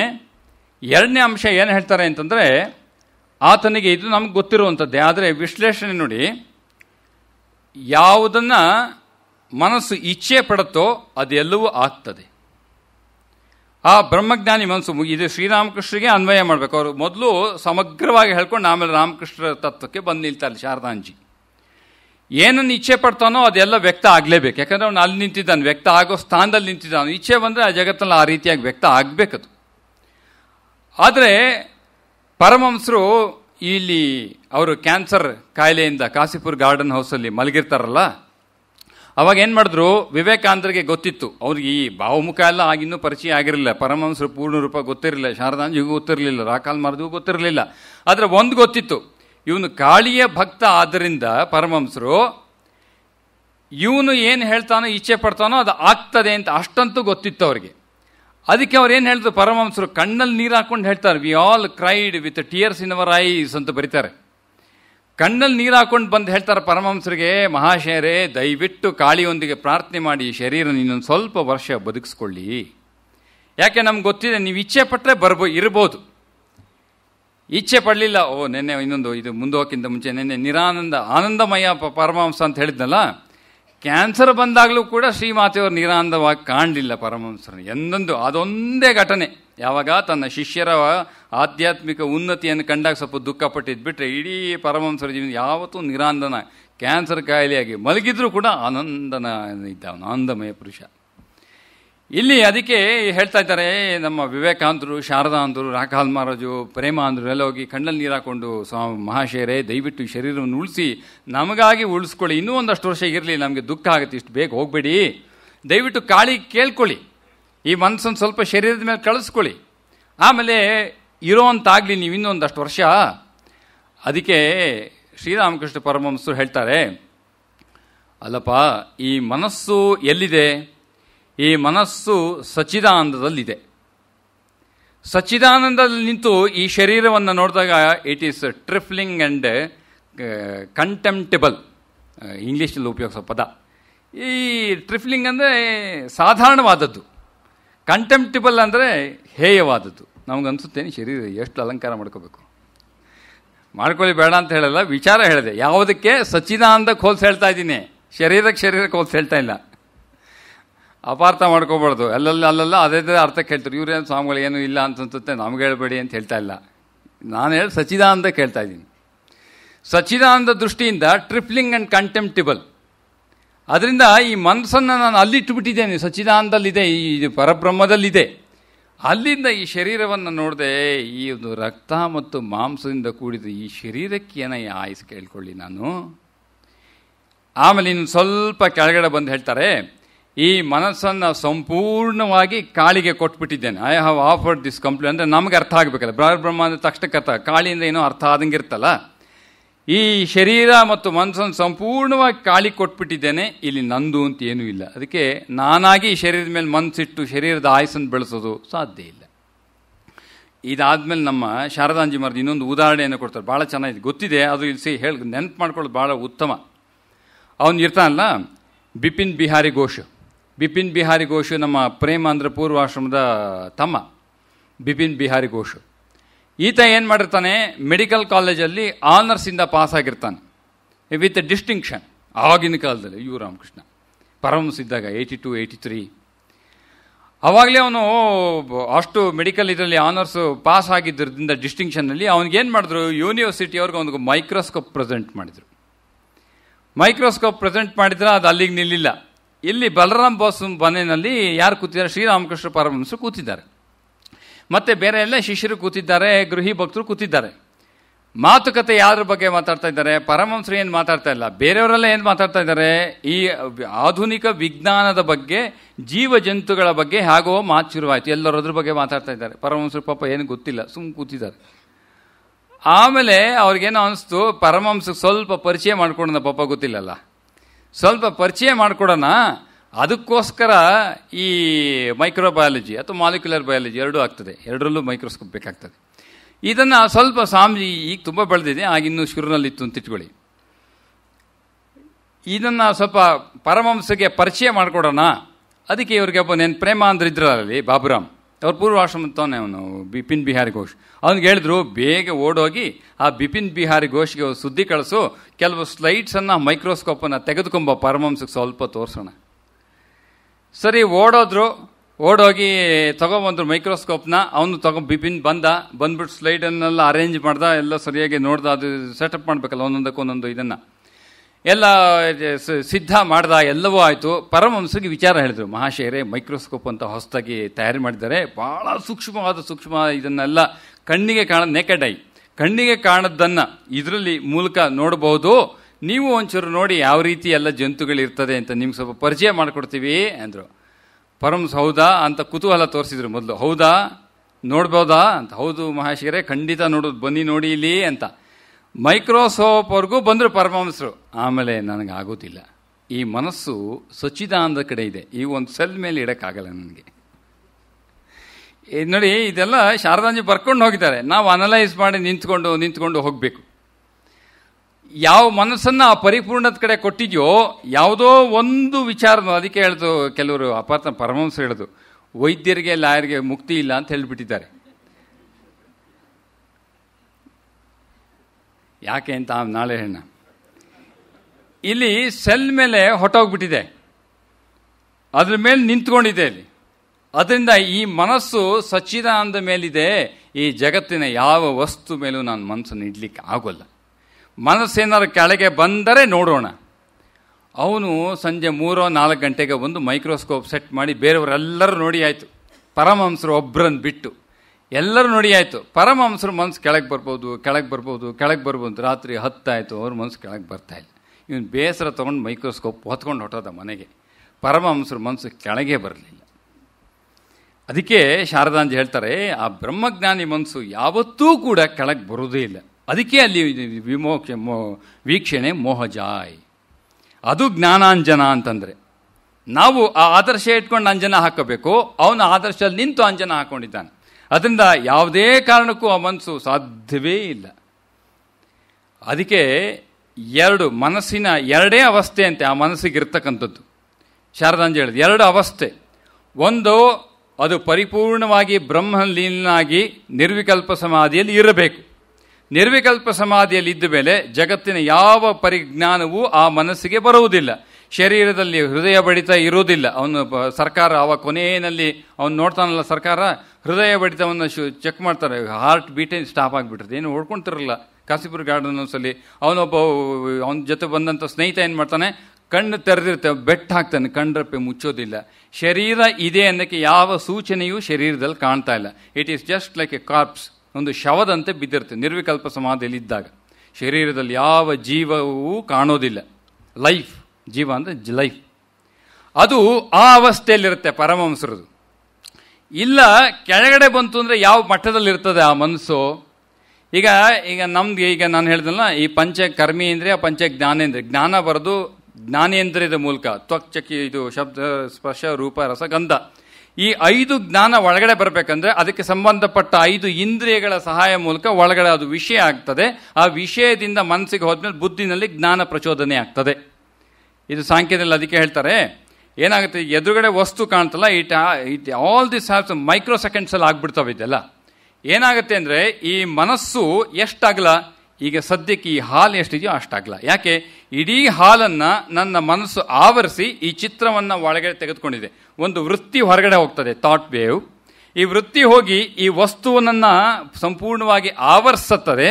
ಆವರಿಸಿ ಒಳಗಡೆ ಒಂದು ಬುದ್ಧಿ ಕೊಡುತ್ತೆ. ಆ ಬುದ್ಧಿ ನೋಡಿ ಜ್ಞಾನ ಬರ್ತದೆ. ಇದು ಸಾಂಖ್ಯದಲ್ಲಿ ಎಲ್ಲ ವರ್ಣನೆ ಏನು ಮಾಡ್ತಾರೆ. What is knowledge? ಇದೊಂದು ದೊಡ್ಡ ಪ್ರಶ್ನೆ. ಜ್ಞಾನ ಅಂದರೆ ಏನು? ಅದು ಸ್ವಪ್ರೇರಣೆಗೋ ಬಾಹ್ಯ ಈಸ್ ಇಟ್ ಇದು ಏನೋ ತನ್ನಲ್ಲೇ ಜ್ಞಾನ ಇದೆಯೋ ಹೊರಗಿಂದ ಬರ್ತದೋ? ಜ್ಞಾನ ಹೊರಗಿಂದ ಬಂದರೆ ಇದು ಸೆಲ್ಫ್ ವ್ಯಾಲಿಡ್ ಆಗಲ್ಲ. ಇದೊಂದು ದೊಡ್ಡ ಲಾಜಿಕ್. ಆದ್ದರಿಂದ ಈ ಜ್ಞಾನ ಒಳಗಡೆ ಪ್ರಚೋದನೆ ಆಗಬೇಕಂದ್ರೆ ವೃತ್ತಿ ಹೊರಗಡೆ ಹೋಗಬೇಕು. ವೃತ್ತಿ ಒಳಗಡೆ ವಸ್ತು ಮೇಲೆ ವೃತ್ತಿ ಇರಬೇಕು. ಇಲ್ಲ ಬಾಹ್ಯ ವಸ್ತು ಆದರೆ ಬಾಹ್ಯ ವಸ್ತುನ ಆವರಿಸಿ ಒಳಗಡೆ ವೃತ್ತಿ ಉಂಟಾಗಬೇಕು. ಇದು ಪಂಚೇಂದ್ರಿಯದ ಮೂಲಕ ಆಗುವಂಥ ಜ್ಞಾನಕ್ಕೆ ಸಂಬಂಧಪಟ್ಟಂಥ ವೃತ್ತಿಗಳು. ಈಗ ಈ ಪರಮಹಂಸನ ವೃತ್ತಿ ಹೊರಗೆ ಹೋಗಲ್ವೇ? ಅವನು ಕಣ್ಣಿಂದ ಈ ಜಗತ್ತನ್ನು ನೋಡ್ತಾ ಇದ್ದಾನಲ್ಲ, ರಾಕಾಲ್ ಬಂದ, ಲಾಟು ಬಂದ, ನರೇಂದ್ರ ಬಂದ, ಇನ್ನೂ ಬರಲಿಲ್ಲ, ದುಃಖ ಆಗ್ತಾ ಇದೆ, ಎಲ್ಲ ಹೇಳ್ತಾ ಇದ್ದಾನೆ. ನನಗೂ ಕಾಣ್ತಾ ಇದೆ ನರೇಂದ್ರ, ಫೋಟೋನಲ್ಲಿ ನರೇಂದ್ರ, ರಾಕಾಲ ಎಲ್ಲ ಕಾಣ್ತಾ ಇದ್ದಾರಲ್ಲ, ಅಥವಾ ನಮಗೆ ನಮ್ಮ ಪರಿಚಯ ಇರೋರು ಇವರೆಲ್ಲ ಕಾಣ್ತಾ ಇದ್ದಾರಲ್ಲ. ನನಗೂ ವೃತ್ತಿ ಜ್ಞಾನ ಇದೆ, ಆತನಿಗೂ ವೃತ್ತಿ ಜ್ಞಾನ, ವ್ಯತ್ಯಾಸ.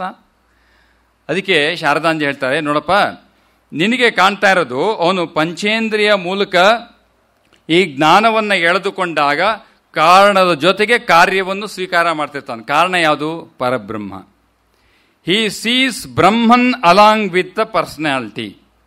ಯಾವತ್ತೂ ಕೂಡ ಅವನ ಜ್ಞಾನ ಪಂಚೇಂದ್ರಿಯ ಮೂಲಕ ತೆಗೆದುಕೊಳ್ಬೇಕಾದ್ರೂ ಕೂಡ ಈ ಮನಸ್ಸು ನಿರ್ವಿಕಲ್ಪ ಸಮಾಧಿಯಿಂದ ಕೆಳಗಡೆ ಇದ್ದಾಗಲೂ ಈ ಬಾಹ್ಯವಾದ ಜ್ಞಾನ ಅವನಿಗೆ ಒಳಗಡೆ ಅರಿವಿಕೆಗೆ ಬರ್ತಾ ಇದ್ದಾಗ ಇದಕ್ಕೆ ಕಾರಣ ಯಾವುದು? ಪರಬ್ರಹ್ಮ.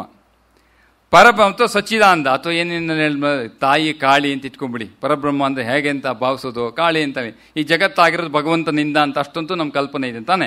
ಈ ಭಗವಂತ ಇದಕ್ಕೆ ಕಾರಣ ಆದಮೇಲೆ ಪ್ರತಿಯೊಂದು ರೂಪದಲ್ಲೂ ಆ ಭಗವಂತನೇ ಕಾಣ್ತಾ ಇರ್ತಾನೆ. ದೇಹ ನರೇಂದ್ರಂದು, ಒಳಗಡೆ ಭಗವಂತ ಕಾಣ್ತಾ ಇರ್ತಾನೆ. ಈ always sees the dual consciousness. ಯಾವಾಗ ಮನಸ್ಸು ಕೆಳಗಡೆ ಬಂದಾಗ, ಈಶ್ವರ ಅಥವಾ ಹಿರಣ್ಯ ಗರ್ಭದ ಅವಸ್ಥೆಯಲ್ಲಿದ್ದಾಗ ಅವನು ಎಲ್ಲರನ್ನೂ ಭಗವಂತನ ಹಲವು ರೂಪಗಳಾಗ, ಅದೇ ಕಾಳಿ ರೂಪ ಮಾತ್ರ ಬೇರೆ, ನಾಮ ಬೇರೆ. ಆದರೆ ಆ ಭಗವಂತದಕ್ಕೆ ಕಾರಣ ಸಮೇತನಾಗಿ ಪರಬ್ರಹ್ಮವನ್ನು ಆತ ಕಾಣ್ತಾ ಇರ್ತಾನೆ. This effect. ಅದಕ್ಕೆ ಅವರು ಈ ಅವಸ್ಥೆಯಲ್ಲಿ ಒಂದ್ಸಲ ಯಾವ ಅವಸ್ಥೆ ಸಚ್ಚಿದಾನಂದ ಅಂತ ಹೇಳ್ತಾರಲ್ಲಿ, ನಾನು ಕಾಳಿಗೆ ಸೇರಿಸ್ಕೊಂಡೆ ಸ್ವಲ್ಪ ಅರ್ಥ ಆಗಲಿ ಅಂತ. ಒಂದ್ಸಲ ಪರಮಹಂಸಗೆ ಯಾವ ಅವಸ್ಥೆ ಬಂದಿರುತ್ತೆ ಅಂತಂದರೆ ಎಲ್ಲರೂ ಕಾಳಿಯಾಗೆ ಕಾಣ್ತಾ ಇರ್ತಾರೆ. ಅದಕ್ಕೆ ಪರಮಹಂಸರು ಯಾರೇ ಬಂದರೂ, ಕಾಳಿ ಬಂದಿಯಾ, ಈ ರೂಪದಲ್ಲಿ ಬಂದ್ಬಿಟ್ಟೆ ಅಂತ ಹೇಳ್ತಿರ್ತಾರೆ. ಈ ರಾಮ್ಲಾಲ್ ತಾಯಿ ಎಲ್ಲರಿಗೂ ಭಯ ಆಗ್ಬಿಡುತ್ತೆ. ಈ ಗದಾಯಿಗೆ ಹುಚ್ಚಿಡ್ದಿದೆ ಅಂಥೇಳಿ ಜೋರಾಗಿ ಅಳ್ಲಿಕ್ಕೆ ಶುರು ಮಾಡ್ತಾರಂತೆ. ಆವಾಗ ಪರಮಹಂಸ ಏನು ಹೇಳ್ತಾ ಗೊತ್ತಾ, ಏ ಕಾಳಿ, ಏನು ನಾಟಕ ಮಾಡ್ತಾ ಇದ್ದೀನಿ ನೀನು ಅಂತ. ಎದುರುಗಡೆ ಅವಸ್ಥೆ ಏನಾಗ್ಬೇಕು ಹೇಳಿ? ಅವ್ರು ಅಳ್ತಾ ಇದ್ದಾರೆ ಇವನಿಗೆ ಹುಚ್ಚಿಡ್ದಿದೆ ಅಂತ. ಇವನು ಹೇಳ್ತಾ ಇದ್ದಾನೆ, ಏ ಕಾಳಿ, ಏನು ಲೀಲೆ ನಿಂದು ಅಂತ. ಅದಕ್ಕೆ ಇದನ್ನೆಲ್ಲ ಯಾಕೆ ವರ್ಣನೆ ಮಾಡ್ತಾರೆ ಶಾರದಾಂಜಿ ಅಂತಂದರೆ, ದಯವಿಟ್ಟು ಭಾವಿಸಿ, ನಿಮಗೆ you are seeing only one side of the reality. ಜಗತ್ತನ್ನು ನೋಡ್ಬಿಟ್ಟು ಕಣ್ಣೆಲ್ಲ ಹತ್ಕೊಂಡು ಇದಕ್ಕೆ ಎಷ್ಟೆಲ್ಲ ಕಷ್ಟಪಟ್ಟು, ಅಯ್ಯೋ ರಾಮಕೃಷ್ಣ ಇದು ಸತ್ಯ ಅಲ್ಲಪ್ಪ, ಆಚೆಗೆ ಇನ್ನೊಂದು ಸ್ವಲ್ಪ ಇದೆ, ಅದು ಅವನಿಗೆ ಕಂಡಿದೆ, ಅದ್ರ ಮೇಲೆ ನೀವು ಜೀವನ ನಡೆಸಲಿಕ್ಕೆ ಪ್ರಯತ್ನ ಪಡಿ, ಇದು ಸತ್ಯ ಅಲ್ಲ. ಅದಕ್ಕೆ ಅವನಿಗೆ ಯಾವಾಗಲೂ ಸತ್ಯ ಕಾಣ್ತದೆ, ನಮಗೆ ಇದು ಮಾತ್ರ. ಅದಕ್ಕೆ ಅವನಿಗೆ ಈ ವ್ಯಕ್ತ ಆಗಲಿಕ್ಕೆ ಈ ಭಗವಂತ ಅಥವಾ ಸಚ್ಚಿದಾನಂದ ಅಥವಾ ಪೂರ್ಣ ಪರಬ್ರಹ್ಮ ಈ ನಾಮರೂಪದಲ್ಲಿ ವ್ಯಕ್ತ ಆಗ್ತಾ ಇದೆಯಲ್ಲ, ಅವನಿಗೆ ವ್ಯಕ್ತ ಆಗಲಿಕ್ಕೆ ಎಷ್ಟು ತಡೆ ಇದೆ ಅಜ್ಞಾನ, ಅದು ಕೂಡ ಅರ್ಥ ಆಗ್ತದೆ. ಇವನಿಗೆ ಇಷ್ಟು ದಪ್ಪ ಅಜ್ಞಾನ ಇದೆ, ಅದಕ್ಕೆ ಸ್ವಲ್ಪ ಮಾತ್ರ ವ್ಯಕ್ತ ಆಗ್ತಾ ಇದೆ. ನರೇಂದ್ರಲ್ಲಿ ಪೂರ್ಣ ಮಟ್ಟ ಸಾತ್ವಿಕ, ಅದಕ್ಕೆ ಅವನು ಸ್ವಲ್ಪ ಸ್ವಯಂ ನಾರಾಯಣನಾಗಿ ಕಾಣ್ತಾ ಇದ್ದಾನೆ. ನಮ್ಮಂಥವ್ರು ಹೋದರೆ ಇನ್ನೂ ಈ ಜನ್ಮ ಆಗಲ್ಲ ಪಕ್ಕ ಆಮೇಲೆ ಅಂತ. ಇದು ಅವನ ಆ ನಾಮರೂಪ, ಆ ವ್ಯಕ್ತಿನಲ್ಲಿರ್ತಕ್ಕಂಥ ಅಜ್ಞಾನದ ಜೊತೆಗೆ ಸಚ್ಚಿದಾನಂದ ರೂಪಕನಾಗಿ ಕಾರಣ ಸಮೇತನಾಗಿ ಕಾರ್ಯ ಎರಡೂ ಕಾಣ್ತಾ ಇರ್ತಂತೆ ಅವನಿಗೆ, ಪರಮಹಂಸನಿಗೆ. ಆ ಕಡೆ ಇದ್ರೆ ಹೊರಟೆ ಹೋಗ್ಬಿಟ್ಟ ನಿರ್ವಿಕಲ್ಪ ಸಮಾಧಿ, ಜಗತ್ತೇ ಬೇಡ. ಕೆಳಗಿಳಿದ್ನೋ ಸಚ್ಚಿದಾನಂದೊಂದಿಗೆ ಪ್ರತಿ ಒಂದನ್ನು ಸೇರಿಸ್ಕೊಂಡೇ ಕೇಳ್ತಾನೆ. ಈ will never loose that consciousness, ಯಾವತ್ತೂ ಆಗ್ಲಿಕ್ಕೆ ಸಾಧ್ಯ ಇಲ್ಲ. ಅದಕ್ಕೆ ಈ ಭಾವಮುಖ ಎಲ್ಲ ಅವ್ರು ವರ್ಣನೆಯನ್ನು ಮಾಡ್ಬೇಕಾದ್ರೆ ಅಷ್ಟು ಕಷ್ಟಪಟ್ಟಿರೋದು ನಮ್ಮ ಶಾರದನ್. ಇದು ಅರ್ಥ ಆಗದೆ ಇದ್ರೆ ನಮ್ಗೆ ಅವ್ನ ಮನಸ್ಸಿನ ಸ್ಥಿತಿನೇ ಅರ್ಥ ಆಗೋದಿಲ್ಲ. ಪರಮಹಂಸರು ಒಂದ್ಸಲ ಏನು ಮಾಡ್ತಾರೆ, ಧ್ಯಾನಕ್ಕೆ ಕೂತಿದ್ರು ಕಾಳಿ ಮಂದಿರದಲ್ಲಿ. ಈಗ ಪೂಜೆ ಕೂತಿದ್ದಾರೆ ಪರಮಹಂಸರು. ಪೂಜೆ ಕೂತಾಗ ಏನಾಯಿತು, ಈಗ ಕಾಳಿ ಪೂಜೆ ಮಾಡಬೇಕು. ಕಾಳಿ ಪೂಜೆ ಮಾಡಲಿಕ್ಕಿಂತ ಮುಂಚೆ ಕಾಳಿ ಮೇಲೆ ಧ್ಯಾನ ಮಾಡಬೇಕು. ಏನು ಕಷ್ಟಪಟ್ಟರೂ ಕೂಡ ಕಾಳಿ ರೂಪ ಮತ್ತು ಆಕೆಯ ಚಿನ್ಮಯ ಮೂರ್ತಿ ಬರ್ತಾನೆ ಇಲ್ಲ ಮನಸ್ಸಿಗೆ. ಎಷ್ಟು ಕಷ್ಟಪಟ್ಟರು ಮನಸ್ಸಿಗೆ ಬರ್ತಾ ಇಲ್ಲ. ಅವಾಗ ಪರಮಹಂಸ ಏನು ಮಾಡಿದ್ರಂತೆ, ಸುಮ್ಮನೆ ಕಾಳಿನ ದಿಟ್ಟಿಸಿ ನೋಡ್ತಾ ಇದ್ದಾರೆ. ಅಷ್ಟೊತ್ತಿಗೆ ಹಿಂದ್ಗಡೆಯಿಂದ ಒಂದು ಸ್ತ್ರೀ ಮುಖ ಇಣಕ್ಕೆ ಹಾಕಿದ್ಲಂತೆ. ಯಾರದು? ರಮಣಿ. ರಮಣಿ ಯಾರು? ಶೀಲವಂತ ಮಹಿಳೆ ಅಲ್ಲ ಅವಳು. ಅವಳು ಗಂಗಾ ನದಿಗೆ ಸ್ನಾನಕ್ಕೆ ಬರ್ತಿದ್ವಿ. ಇವ್ರಿಗೆ ಹೆಂಗೆ ಗೊತ್ತಾಗ್ತದೆ? ಎಲ್ಲ ಹೇಳಿದ್ನಲ್ಲ, ಇದು ಜಗತ್ತು ಅರಿವಾಗ್ತಿರುತ್ತೆ ಅವ್ರಿಗೆ. ಈ ವ್ಯಕ್ತಿ ಏನು ಒಳ್ಳೆಯವನೋ ಕೆಟ್ಟವನೋ ಶ್ರೀಲವಂತನೋ ಅಶ್ಲೀಲವಂತನೋ ಅದು ಅರ್ಥ ಆಗ್ತದೆ. ಆದರೆ ಇದೆಲ್ಲ ಹಿಂದ್ಗಡೆ ಇರ್ತಕ್ಕಂಥ ಪರಬ್ರಹ್ಮನೂ ಅರಿವಿಕೆ ಅವ್ರಿಗೆ ಉಂಟಾಗ್ತದೆ. ಅದಕ್ಕೆ ಅವ್ರು ನೋಡ್ತಾರೆ, ರಮಣಿ ಅವಳು ಶೀಲವಂತ ಮಹಿಳೆ ಆಗಿರಲಿಲ್ಲ. ಅವಳು ಗಂಗೆ ಸ್ನಾನಕ್ಕೆ ಬರ್ತಿರ್ತಾಳೆ. ಅವಾಗ ಇವ್ರಿಗೆ ಗೊತ್ತಿರ್ತಾಳೆ ಅವಳು ಸರಿ ಇಲ್ಲ ಮಹಿಳೆ ಅಂತ. ಆದರೆ ಇವ್ರೇನು ಮಾತಾಡೋಕ್ಕಲ್ಲ, ಜಗತ್ತಿನ ಸೃಷ್ಟಿ ಗೊತ್ತಿರ್ತಲ್ಲ, ಅವಳು ಕಾರಣ ಗೊತ್ತಿರೋದ್ರಿಂದ ಸುಮ್ಮನಿರ್ತಾರೆ. ಅವಾಗ ಅವಳು ರಮಣಿಯಾಗಿ ಕಾಣ್ತಾಳೆ. ಅವಾಗ ಇವ್ರಿಗಂತ, ಓಹ್ ಇವತ್ತು ನೀನು ರಮಣಿಯಾಗಿ ಬಂದ್ಯೆ, ಈ ಕಾಳಿ ಪೂಜೆ ರಮಣಿ ರೂಪದಲ್ಲಿ ಅಂತ. ಆ ರಮಣಿ ರೂಪಕ್ಕೆ ಪೂಜೆಯನ್ನು ಮಾಡ್ತಾರೆ ಪರಮಹಂಸರು. I see the same divine mother Kali in the form of ramani today. ಅದಕ್ಕೆ ನಿನ್ನ ಇಚ್ಛೆಯೋ ಇವತ್ತು ರಮಣಿ ರೂಪದಲ್ಲಿ ಪೂಜೆಯನ್ನು ಸ್ವೀಕಾರ ಮಾಡಬೇಕು ಅಂತ. ಇದೋ ತೆಗೋ ನನ್ನ ಪೂಜೆ ಆ ರಮಣಿಗೆ. ಏನು ಭಾವಿಸ್ಲಿಕ್ಕೆ ಆಗುತ್ತೇನೆ ಇದನ್ನೆಲ್ಲ? ನಮ್ಮಂತವ್ರು ಸ್ವಾಮಿ ಎಲ್ಲ ನಕಾರಾತ್ಮಕ ಭಾವನೆ, limited idea, limited mind, limited concepts. ಅದರಲ್ಲಿ ಋಷಿಗಳ ಬಗ್ಗೆ ಕಲ್ಪಿಸ್ಕೊಳ್ಳೋಕೆ ಹೋಗ್ತೇವೆ. ಆ ವ್ಯಕ್ತಿ ಹೀಗೆ, ಇದೆಲ್ಲ ಏನು ಮಾಡೋಕ್ಕಲ್ಲ. ಇದು ಹೀಗೆ ಈ ಹಾಲಿಂದ ಹೊರಗೆ ಹೋದ್ಮೇಲೆ ಮತ್ತೆ ಅದೇ ಕೆಲಸ ಮಾಡೋದು ಮನಸ್ಸು. ಅದು ಇಲ್ಲಾದರೂ ಒಂದು ಗಂಟೆ ಸ್ವಲ್ಪ ಶುದ್ಧವಾಗಿ ಆಲೋಚನೆ ಮಾಡಲಿಕ್ಕೆ ಪ್ರಯತ್ನ ಪಡೋಣ. ಕೆಲಸ ಮಾಡೋತ್ತಿಗೆ ಮತ್ತೆ ಜುಗ್ಗಾಟ, ಕಿತ್ತಾಟ, ಜಗಳಾಟ ಎಲ್ಲ ಇದ್ದಿದ್ದೆ. Never ending stories until we realise god.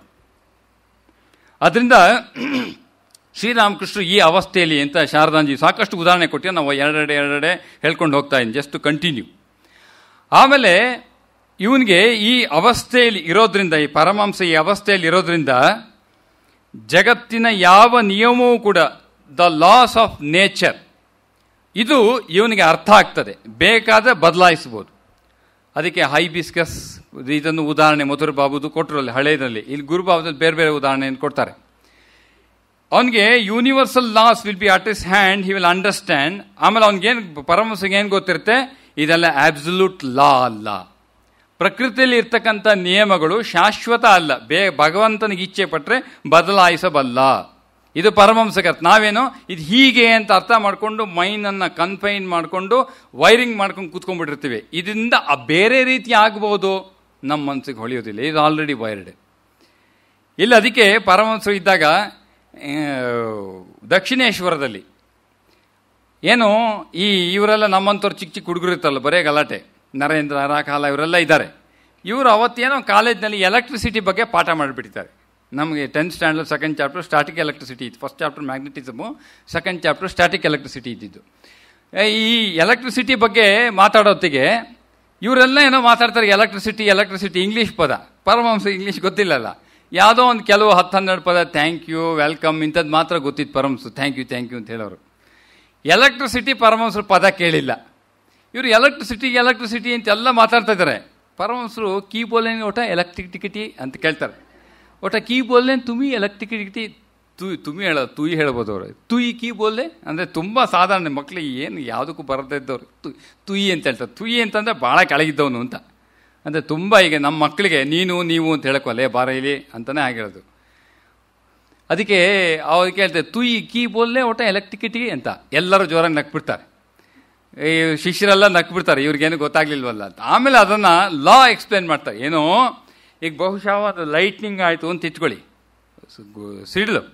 ಆಗೇನಾಗ್ತದೆ, ಎತ್ತರವಾದ ಒಂದು ಸ್ಥಾನದಲ್ಲಿ ಯಾವ ವಸ್ತು ಇರುತ್ತೋ ಅದಕ್ಕೆ ಬಂದು ಸಿಡಿಲು ಹೊಡೆದು ಗ್ರೌಂಡಿಂಗ್ ಆಗಿ ಭೂಮಿಗೆ ಹೋಗ್ತದೆ. ಅದು ಆದ್ದರಿಂದ ಲೈಟ್ನಿಂಗ್ ಅರೆಸ್ಟರ್ನ ಇಡಬೇಕಾದ್ರೆ ಎತ್ತರ ಸ್ಥಾನದಲ್ಲಿ ಇಟ್ಟರೆ ಮಾತ್ರ ಬೇರೆ ಬಿಲ್ಡಿಂಗ್ಗಳಿಗೆ ತೊಂದರೆ ಆಗಲ್ಲ.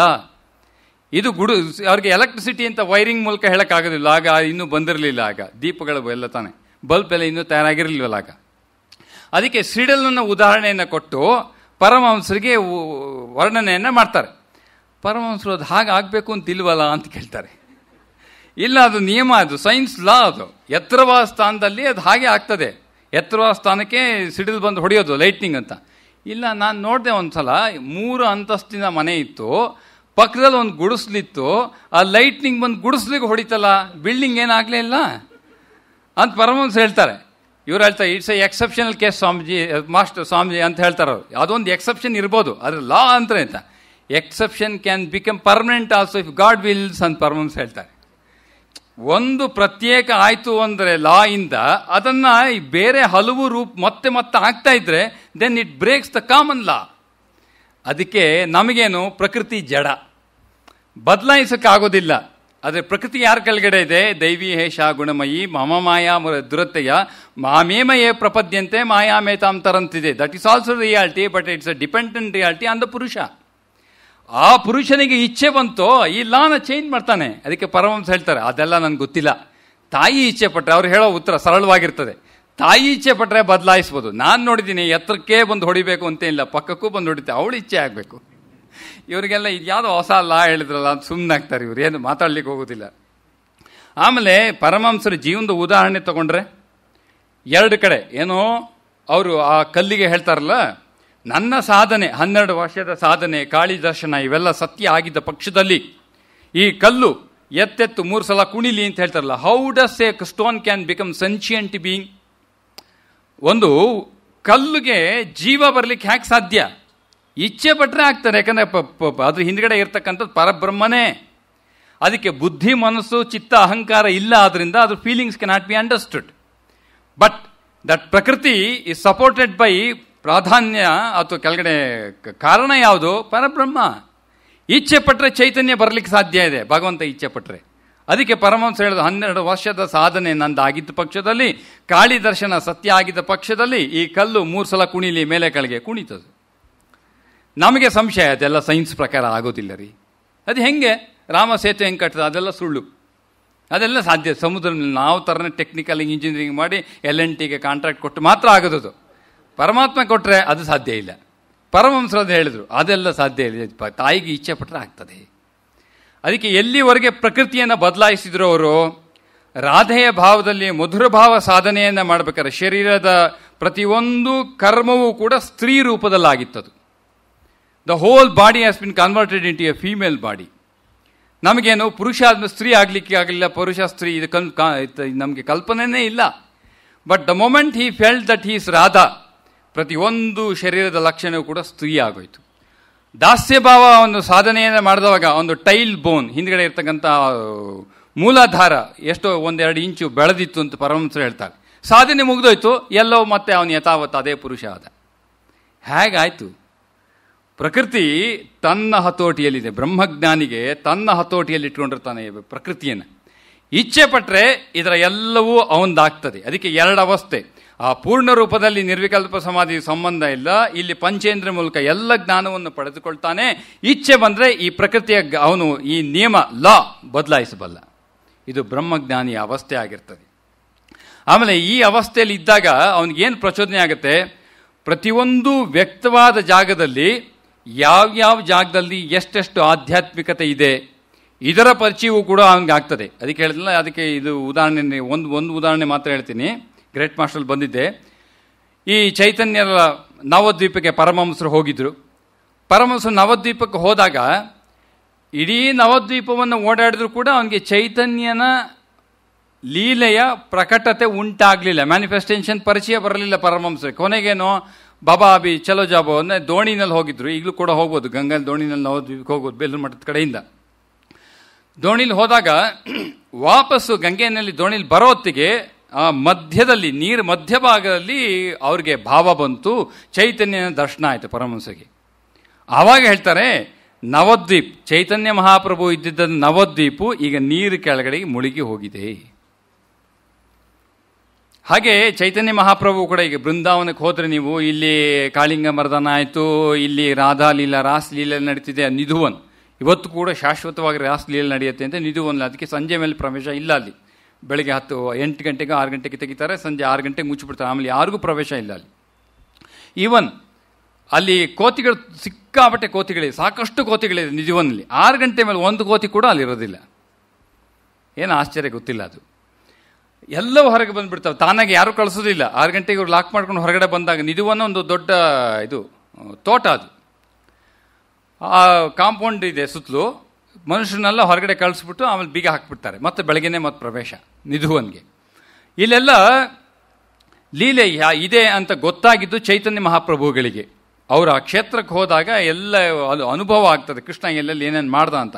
ಆವಾಗ ಅವ್ರು ಗುರುತುಪಡಿಸ್ತಾರೆ, ಇಲ್ಲಿ ಹೀಗಾಯಿತು ಇಲ್ಲ ಅಂತ. ಅದರ ಮೇಲೆ ಇವತ್ತು ನಾವು ತೀರ್ಥಕ್ಷೇತ್ರದಲ್ಲಿ ಈ ಜಾಗದಲ್ಲಿ ಹೀಗಾಯಿತು ಅಂತ ನಾವು ಹೇಳೋದು.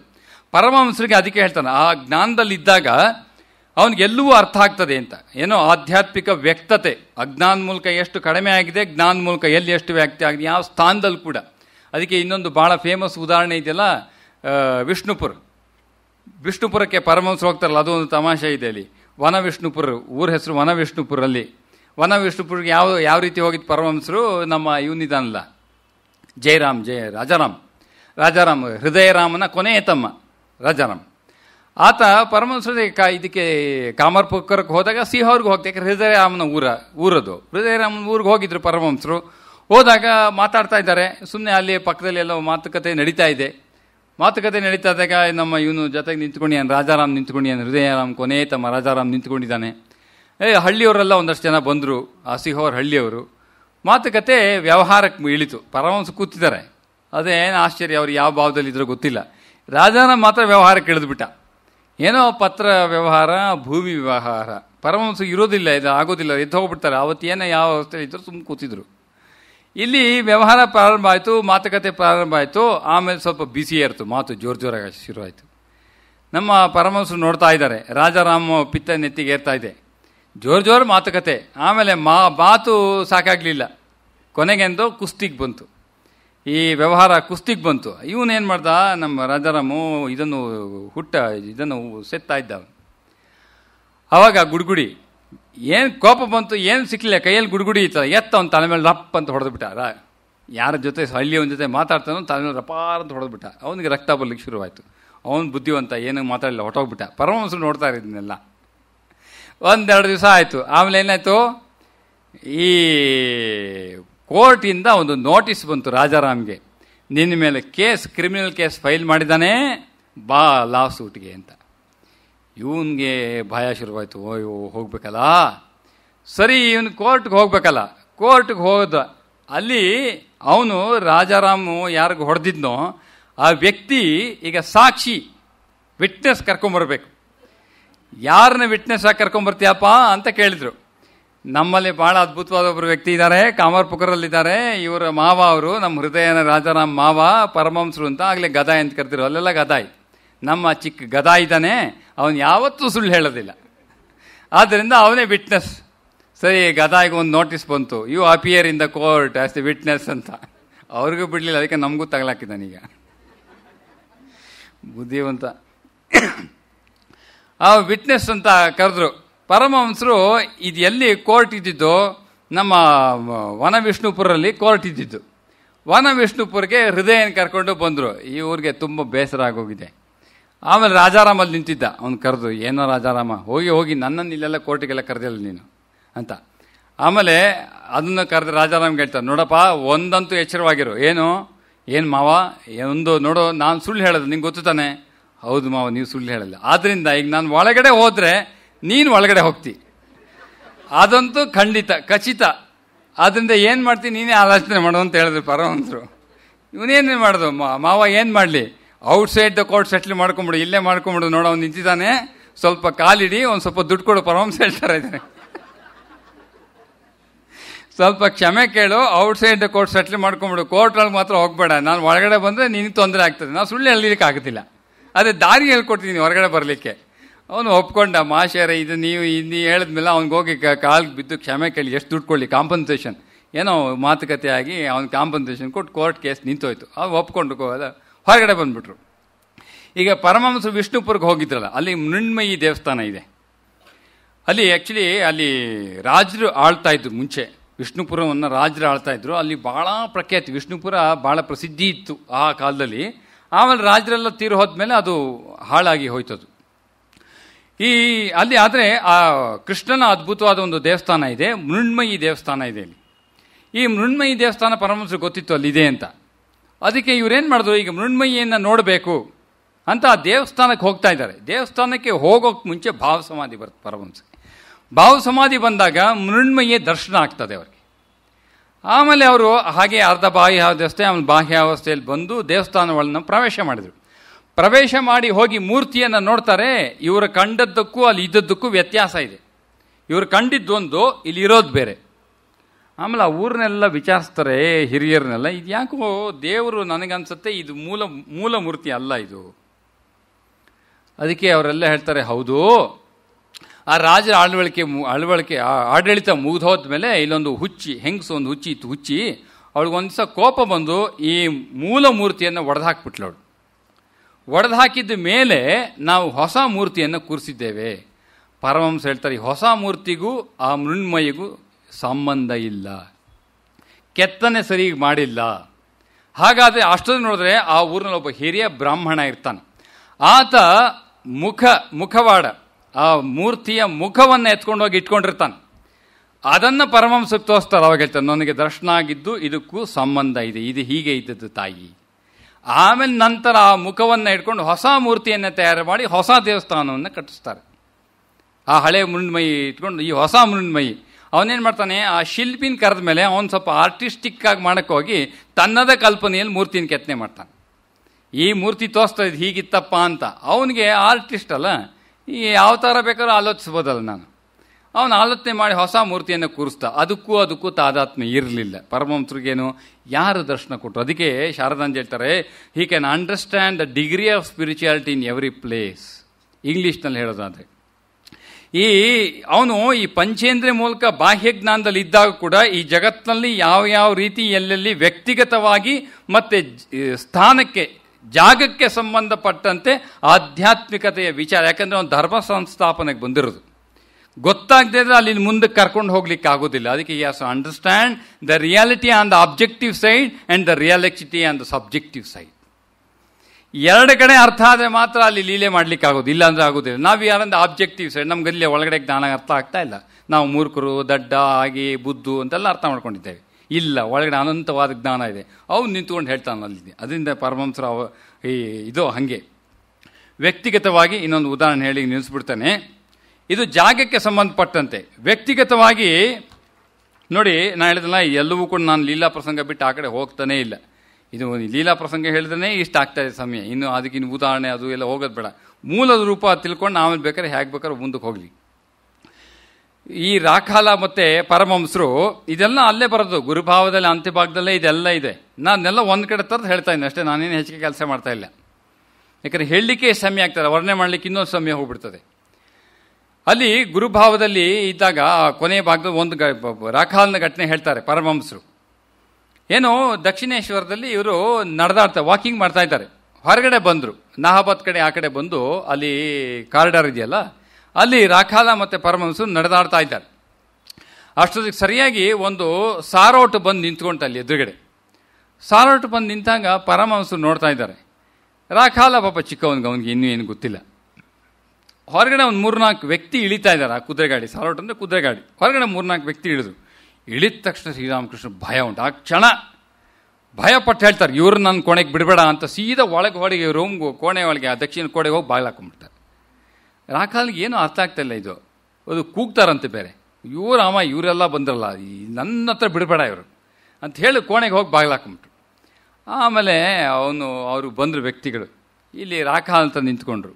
ಕೇಳ್ತಾರೆ, ಇಲ್ಲೊಬ್ಬರು ಪರಮಹಂಸರು ಅಂತ ಯಾರೋ ಒಬ್ಬರು ಇದ್ದಾರಂತೆ, ಭಾಳ ಸಿದ್ಧರು ಅಂತ ಕೇಳಿದ್ದೇವೆ. ಈ ದಕ್ಷಿಣೇಶ್ವರಲ್ಲೇ ಎಲ್ಲೋ ವಾಸವಾಗಿದ್ದೇವೆ ಅಂತ ಕೇಳಿದ್ದೇವೆ. ಅವ್ರನ್ನ ನೋಡಬೇಕಲ್ಲ. ರಾಖಾಲ್ನಿಗೆ ಗೊತ್ತಾಯ್ತು, ಈಗ ಅವ್ರು ನೋಡ್ಲಿಕ್ಕೆ ಇಚ್ಛೆ ಇಲ್ಲ ಅಂತ ಗೊತ್ತಾಯ್ತು ಅಷ್ಟೇ. ಯಾಕೆ ಕೇಳ್ತಾರೆ, ತಾವು ಬಂದದ್ದೇನಕ್ಕೆ, ಅವ್ರನ್ನ ಯಾಕೆ ಕಾಣಬೇಕು? ಇಲ್ಲ, ನಮ್ಮ ಮನೆಯಲ್ಲಿ ಒಬ್ಬರಿಗೆ ಅನಾರೋಗ್ಯ ಆಗಿದೆ, ಎಷ್ಟೆಲ್ಲ ಔಷಧಿ ಕೊಟ್ಟರು ಅವ್ರಿಗೆ ಉಳಿಯೋದಂತೂ ಖಾತ್ರಿ ಇಲ್ಲ ಅಂತ ಮೆಡಿಸನ್ ಫೀಲ್ಡ್ ಹೇಳಿದೆ. ಈಗ ನಾವು ಡಿವೈನ್ ಫೀಲ್ಡಿಗೆ ಮೊರೆ ಹೋಗ್ತಾ ಇದ್ದೀವಿ.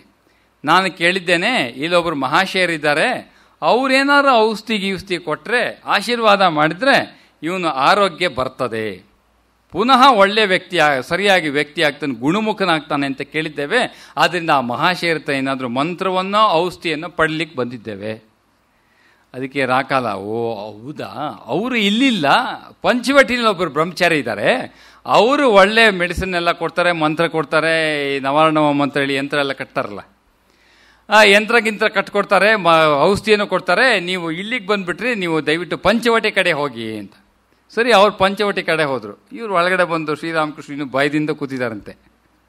ಜಗತ್ತನ್ನೇ ಅರ್ಥವರು ಪ್ರಕೃತಿಯನ್ನು ಬದಲಾಯಿಸ್ಬೋದು, ಅದು ಇಲ್ಲಿ ಏನೋ ಭಯದಿಂದ ಕೂತಿರ್ತ. ಹೊರಟೋದ್ರು, ಕಳಿಸ್ಬಿಟ್ಟೆ. ನೀವು ಯಾಕೆ ಅಷ್ಟು ಭಯಪಟ್ಟಿದ್ದು? ಅವ್ರು ಹೇಳ್ತಾರೆ, ನೋಡಿದ ತಕ್ಷಣ ಅವರಲ್ಲಿ ಎಷ್ಟು ತಮಸ್ಸು ಆವೃತ ಆಗಿತ್ತು ಅಂತಂದರೆ, ಇನ್ನು 10 ಜನ್ಮ ಬಂದರೂ ಆ ತಮಸ್ಸು ತೊಳಿಲಿಕ್ಕೆ ಆಗೋದಿಲ್ಲ. ಅವ್ರು ಏನಾದರೂ ಬಂದು ನನ್ನ ಕಾಲು ಹಿಡಿದಿದ್ರೋ, ಅಯ್ಯೋ, ಅಷ್ಟರ ಮಟ್ಟಿಗೆ ವ್ಯಕ್ತಿ ನೋಡಿದ ತಕ್ಷಣವೇ ಅವನ ತಮಸ್ಸಿನ ಮಟ್ಟವೂ ಕೂಡ ಇವರಿಗೆ ಅರ್ಥ ಆಗ್ತಿತ್ತು. ಇವರು ಅವತಾರ ಬದಲಾಯಿಸ್ಬೋದಿತ್ತಲ್ಲ, ನಿನಗೆ ಇಚ್ಛೆ ಬದಲಾವಣೆ ಆಗಬೇಕು ಅಂತ, ಅವಾಗ ಮಾತ್ರ ಅವನು ಸಹಾಯ ಮಾಡ್ತಾನೆ. ನೀನಿಲ್ಲ ಆನಂದವಾಗಿದೆ ಅಂತಂದರೆ, ನೆನ್ನೆ ಹೇಳ್ದಲ್ಲ, ಕಾಳಿ ಹೇಳಿದ್ರು, ಸ್ವಲ್ಪ ಅನುಭವಿಸು ಅಂತ ಕಣ್ಣು ಹೊಡೆದ್ಲಲ್ಲ, ಅನುಭವಿಸು ಸಾಕು ಅಂತ ಬಂದಮೇಲೆ ಅವನು ಆಯಿತು ಬಾ ಮಾರ್ಗ ಕೊಡ್ತೀನಿ ಅಂತ ಹೇಳ್ತಾನೆ. ಇಲ್ಲ ಅಂದಮೇಲೆ ಅವನು ಏನು ಹಸ್ತಕ್ಷೇಪ ಮಾಡೋದಿಲ್ಲ, ತಮಸ್ಸಿದೆ ಅಂತ ಓಡ್ ಹೋಗ್ತಾನೆ ಅಷ್ಟೇ. ನಿಂಗೆ ಸಮಯ ಆದಾಗ ಬಾ ಅಂತ. ಅದಕ್ಕೆ ಪರಮಹಂಸರು ವ್ಯಕ್ತಿ ನೋಡಿದ ತಕ್ಷಣ ಅವನ ಸಂಪೂರ್ಣವಾದ ಗುಣ ಇವನಿಗೆ ಅರ್ಥ ಆಗ್ತದೆ. ಅದಕ್ಕೆ ಹೇಳಿದಲ್ಲ, ಇದೆಲ್ಲ ಈ ಅವಸ್ಥೆಯಲ್ಲಿರೋದು ಪರಮಹಂಸರ ಆ ಭಾವಮುಖದ ಅವಸ್ಥೆ. ಇದನ್ನು ಇಟ್ಕೊಂಡು ಅವನು ದಿವ್ಯ ಭಾವದಲ್ಲಿ ನಿಂತು ದಿವ್ಯ ಲೀಲೆಯನ್ನು ಮಾಡ್ತಾನೆ. ಇನ್ನೊಂದು ಸ್ವಲ್ಪ ಮುಂದಕ್ಕೆ ಹೋಗಿ ಈ ಮನಸ್ಸಿನ ಲಕ್ಷಣ ಹೇಳಿ ದಿವ್ಯ ಭಾವಕ್ಕೆ ನಾಳೆ 3ನೇ ದಿವಸ ಪ್ರವೇಶ ಮಾಡೋಣ. ಓಂ ಶಾಂತಿ ಶಾಂತಿ ಶಾಂತಿ. ಹರಿ ಓಂ ತತ್ಸತ್. ಶ್ರೀರಾಮಕೃಷ್ಣಾರ್ಪಣಮಸ್ತು.